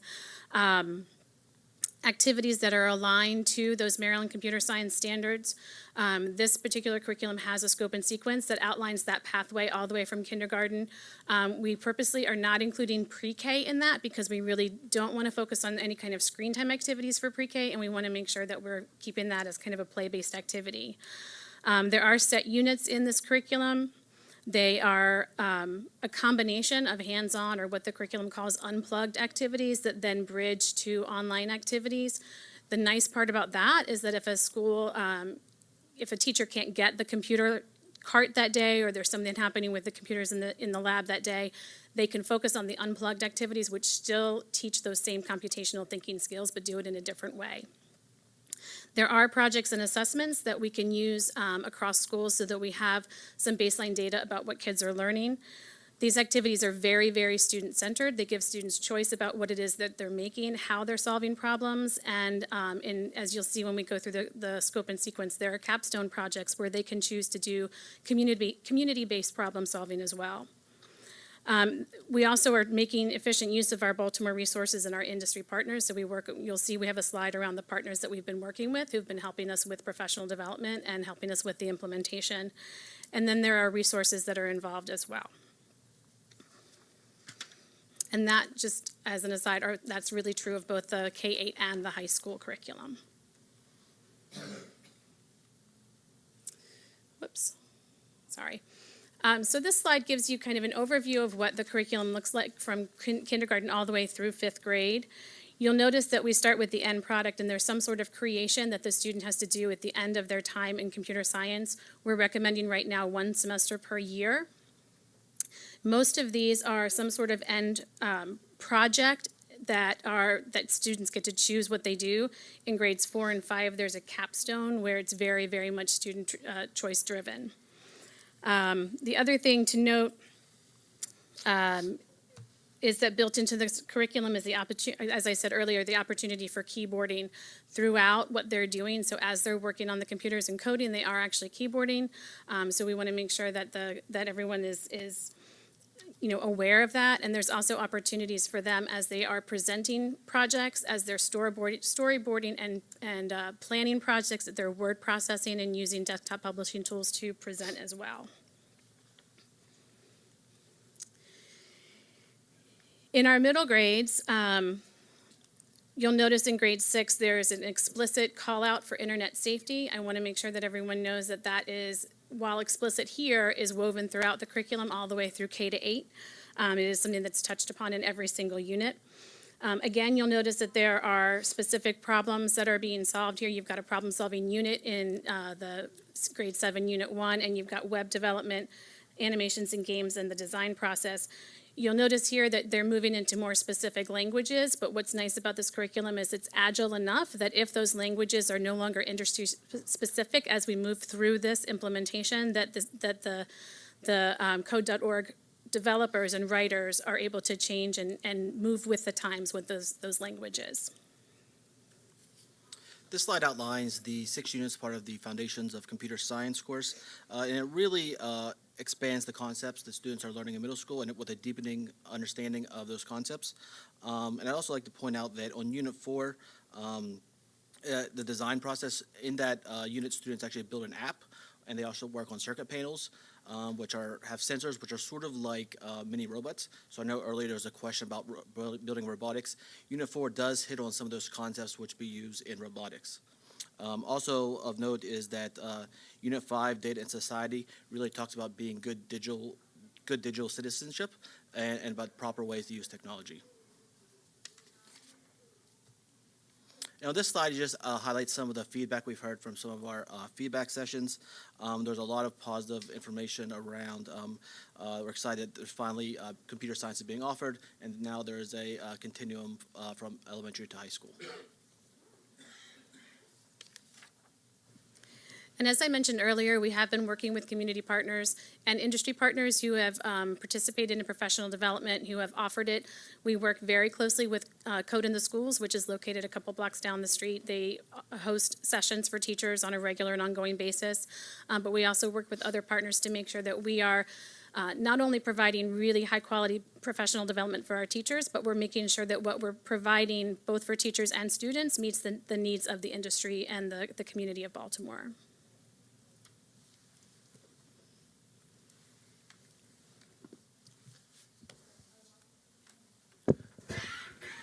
Excuse me, Josh, just a second. Commissioner Bondima? Real quick, do you still partner, or have you been partnering with Northrop and Grumman?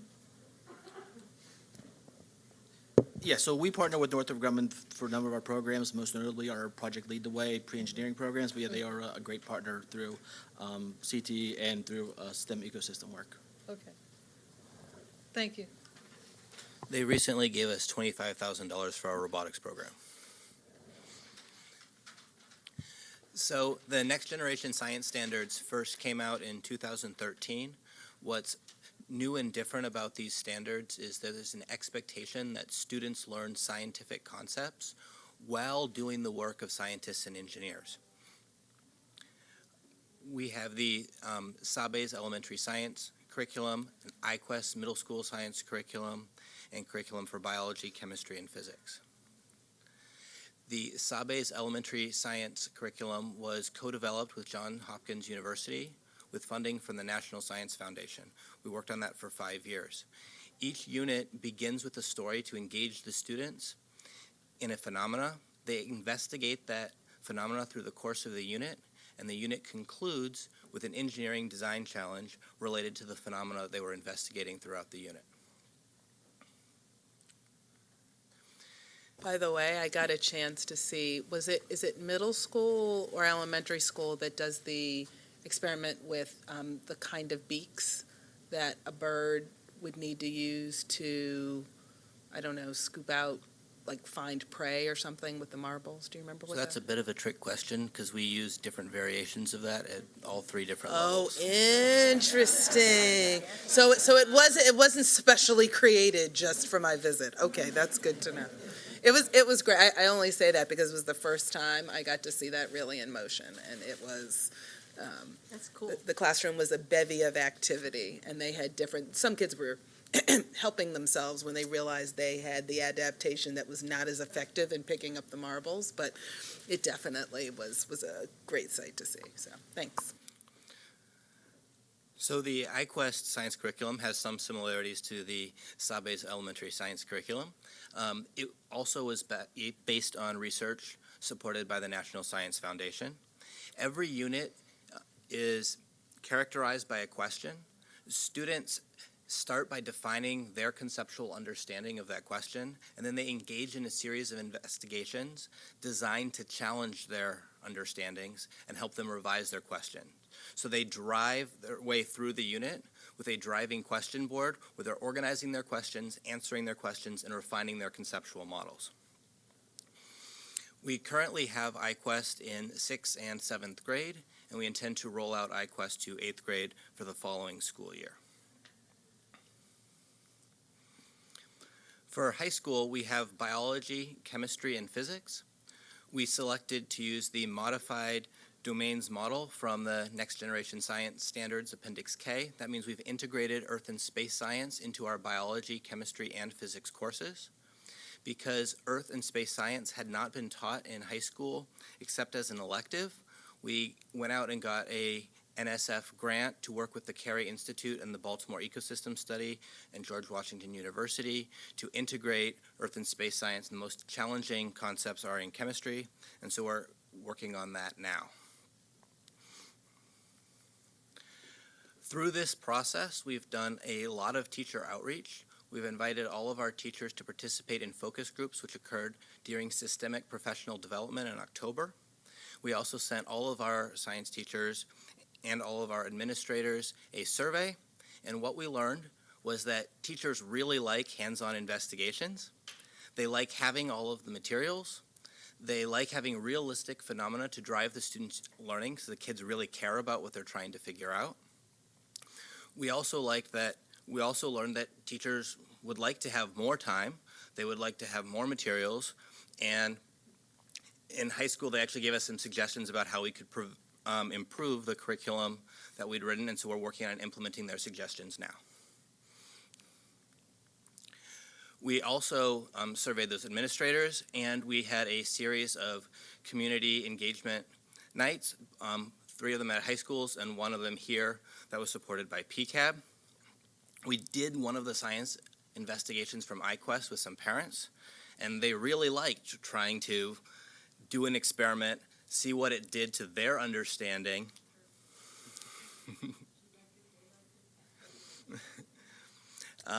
And then they actually had to make a claim, explain their evidence, and explain their reasoning behind their evidence as well. In order to support the relatively new science curriculum, we have changed our professional development model for science. So we are using a conference-style model. So teachers have input into what their professional development offerings are, and then they get to select the workshops that best meet their needs. For instance, in January, we had 28 workshops, and teachers could select up to 4 workshops to attend. We have 96% of our teachers reporting that it's either very valuable or mostly valuable to them. So we're doing pretty well as far as our teachers go in supporting them with professional development. We also have more in-depth professional development opportunities over the summer. Our most popular science professional development has been the Sabes Academies in the summer, where teachers learn scientific concepts at a level higher than they're teaching it, and then they feel much more comfortable teaching it to their students the following year. Just a quick question on this. This is so cool. Like, I rarely look at all this and wish I could go back to school, but this is cool. No, it's cool. But who developed, I remember the first time I used this to go to a conference, and it's really helpful and sophisticated. Who developed this for us? So Did you do this? The app is free. Kevin Garner, our new science coordinator, made it a personal mission to get us into the 21st century with using an app for our PD. That's fabulous. It just makes everything so much easier. We're still working on getting all of our teachers on board with the app, so it's optional at this point. Because it takes a minute to learn it. Like, you Yeah. got to navigate it. But, I mean, just speaking from a conference standpoint, but to see it, to be able to be used like this, it's just great. Thanks. Also, who facilitated the PD sessions? I'm curious. There were, how many sessions did you say there were? In January, we had 28. 28. So who facilitated those? Was it teacher-led? Was it internal? Was it external? How did that work? That's part of what's fantastic about this model is we can use a variety of sources because they're 85-minute workshops. So we had a bunch of them that were led by teachers. We also had external partners like Howard Hughes Medical Institute. We had Morgan State University doing science fair PD. We can bring in various partners, and teachers can suggest on the survey, I would like to see PD on this, and we go try to find it, or I would like to offer PD on this, and then we talk to them and see if it would work. So it's a very flexible model, which allows us to use all stakeholders that want to participate.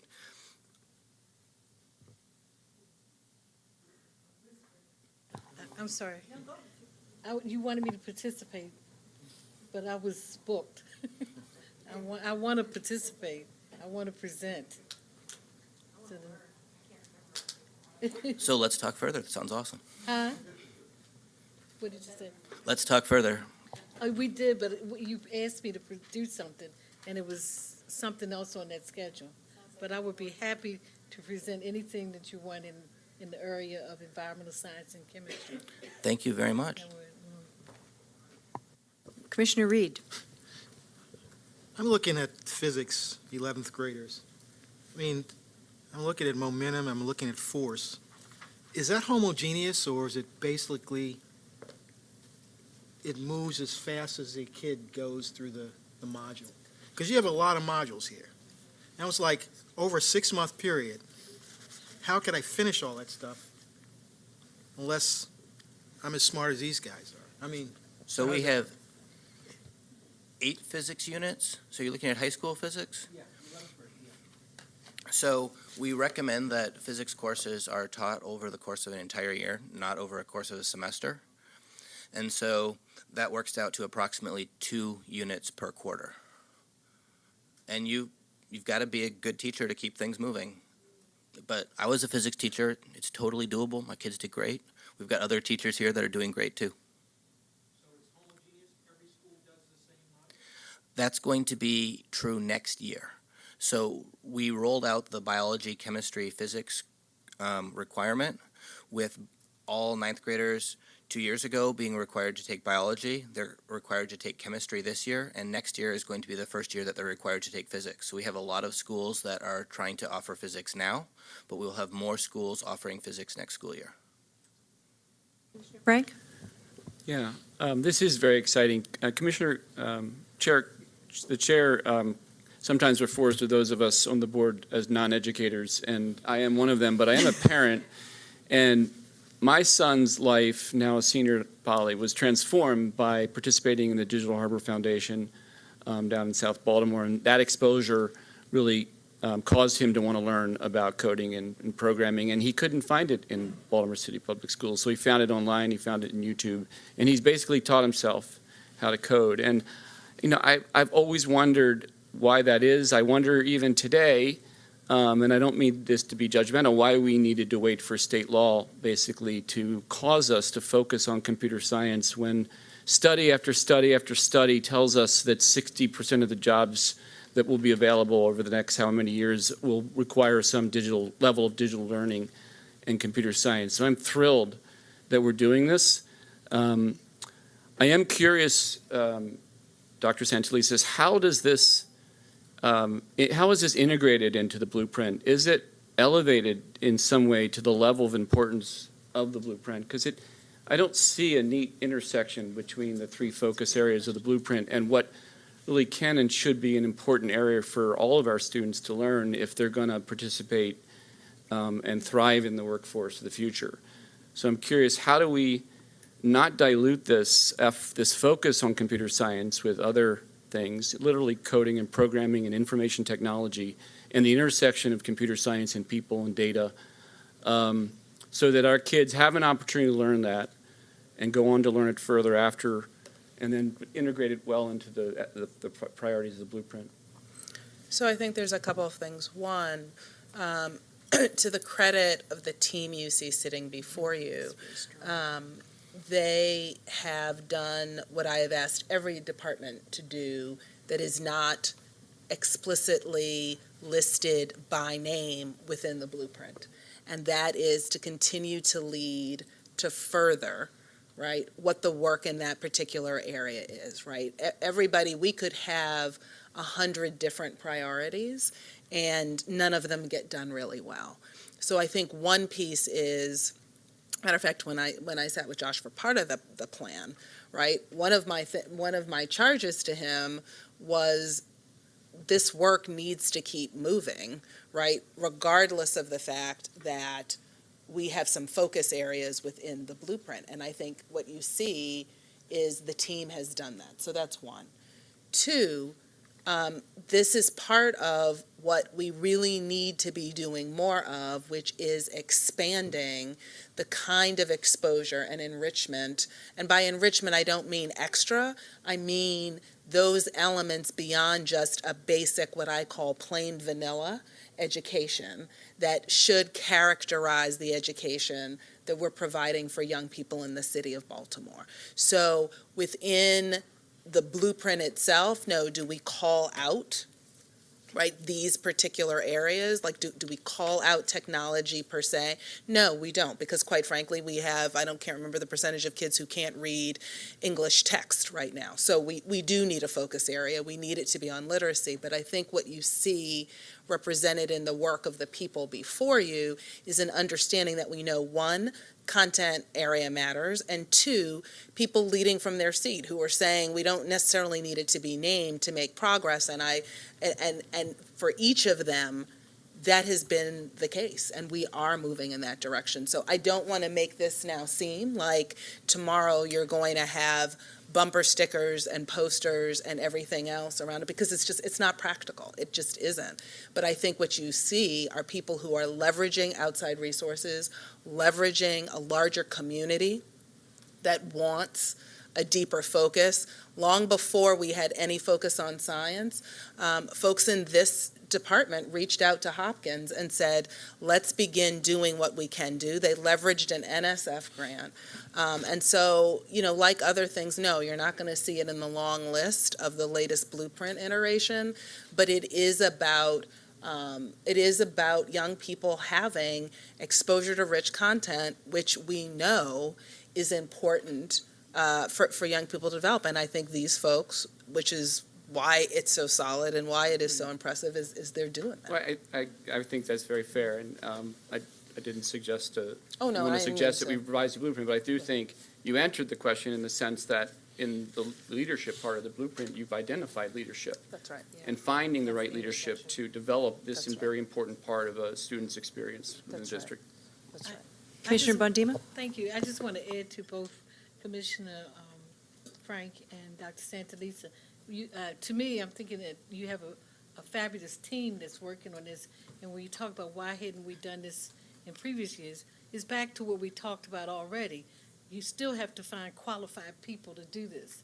And in the area of STEM and technology, computer technology, it is extremely difficult to find qualified teachers or to do you're turning it out to the entire system, and it's going to be difficult to find people to do that. So I think that that's one of the reasons. And then budget and finding money to do this project.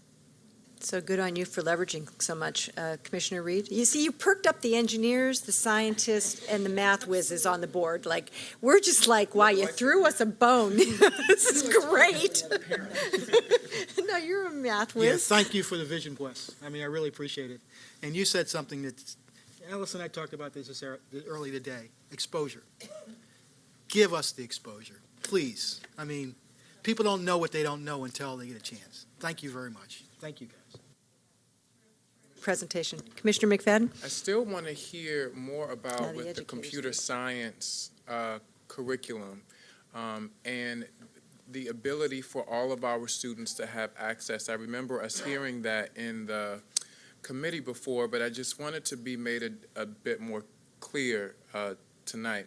You know, where I teach, we've prioritized the one-to-one, the students, all of our students have the devices. Where are we with that?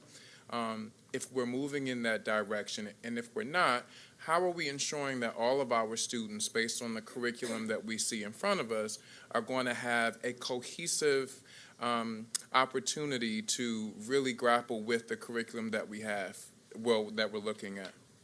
You want me to?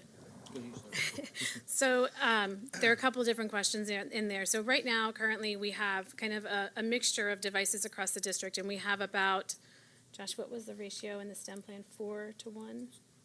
4-to-1 ratio of students to computers. Ideally, a 1-to-1 would be fantastic. But in order to do what we're doing with the computer science K-8 in high school, and it's a little different in high school because it's very specific, around more of the languages. But in elementary school, where we're really trying, and middle school, we're really trying to teach computational thinking. And so if I'm the computer science teacher and I can't get the cart today because it's being used for something else, park testing or whatever it might be, I still have activities that I can do that still teach those skills and those strategies around computational thinking. I can also work with content teachers to help kind of push some of those same types of problem-solving skills into the content area. So it gives us a lot of opportunity to be flexible if we have a school that doesn't have the one-to-one ratio that we would love to have. The other thing about a one-to-one is it's great. It's really nice. It would be especially nice if kids could take computers home. We know but financially that may not be an option. And so I would be really happy just personally if we could get to a 3-to-1 or a 2-to-1, because what happens then is you're fostering collaboration and communication in ways that you might not do that if you had a 1-to-1. Right, and the beauty about this curriculum is that it's agile enough that it can be used on many different devices, right? So it can be used on a tablet, which is on the cheaper side, all the way up to a laptop, and everything in between.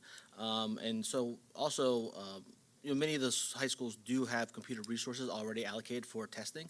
And one of the things we have done is we've communicated with principals that if you're not ready to implement it immediately next year, but you might want to start to think about a refresh plan. That's something people should be thinking about anyways. It's just a technology refresh plan because in 5 to 6 years, devices become outdated anyways. So that should just be part of their typical refresh plan.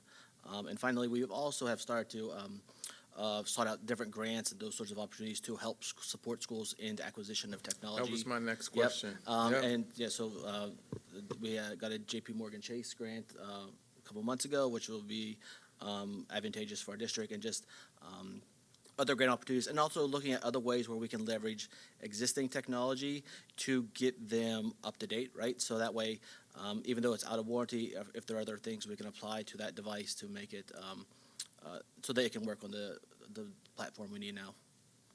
So sort of like recycling the current technology. Okay, then. Be good. Good job. Thank you very much. So with that, I want to just highlight the upcoming meetings.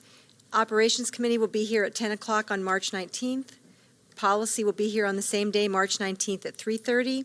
There's a board forum on charter schools on Wednesday, March 20th from 6:30 to 8:30. PCAB in this room on March 21st at 6:30.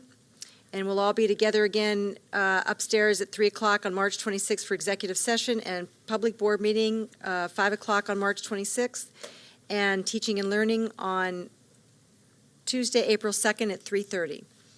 Anything else for the good of the whole? With that, could I have a motion to adjourn? Moved by Commissioner Bondima, second by Commissioner Reed. All in favor? Andy says, I want to stay. Everybody's in favor of adjourning. Everybody's in favor of adjourning. We are officially adjourned. Thank you.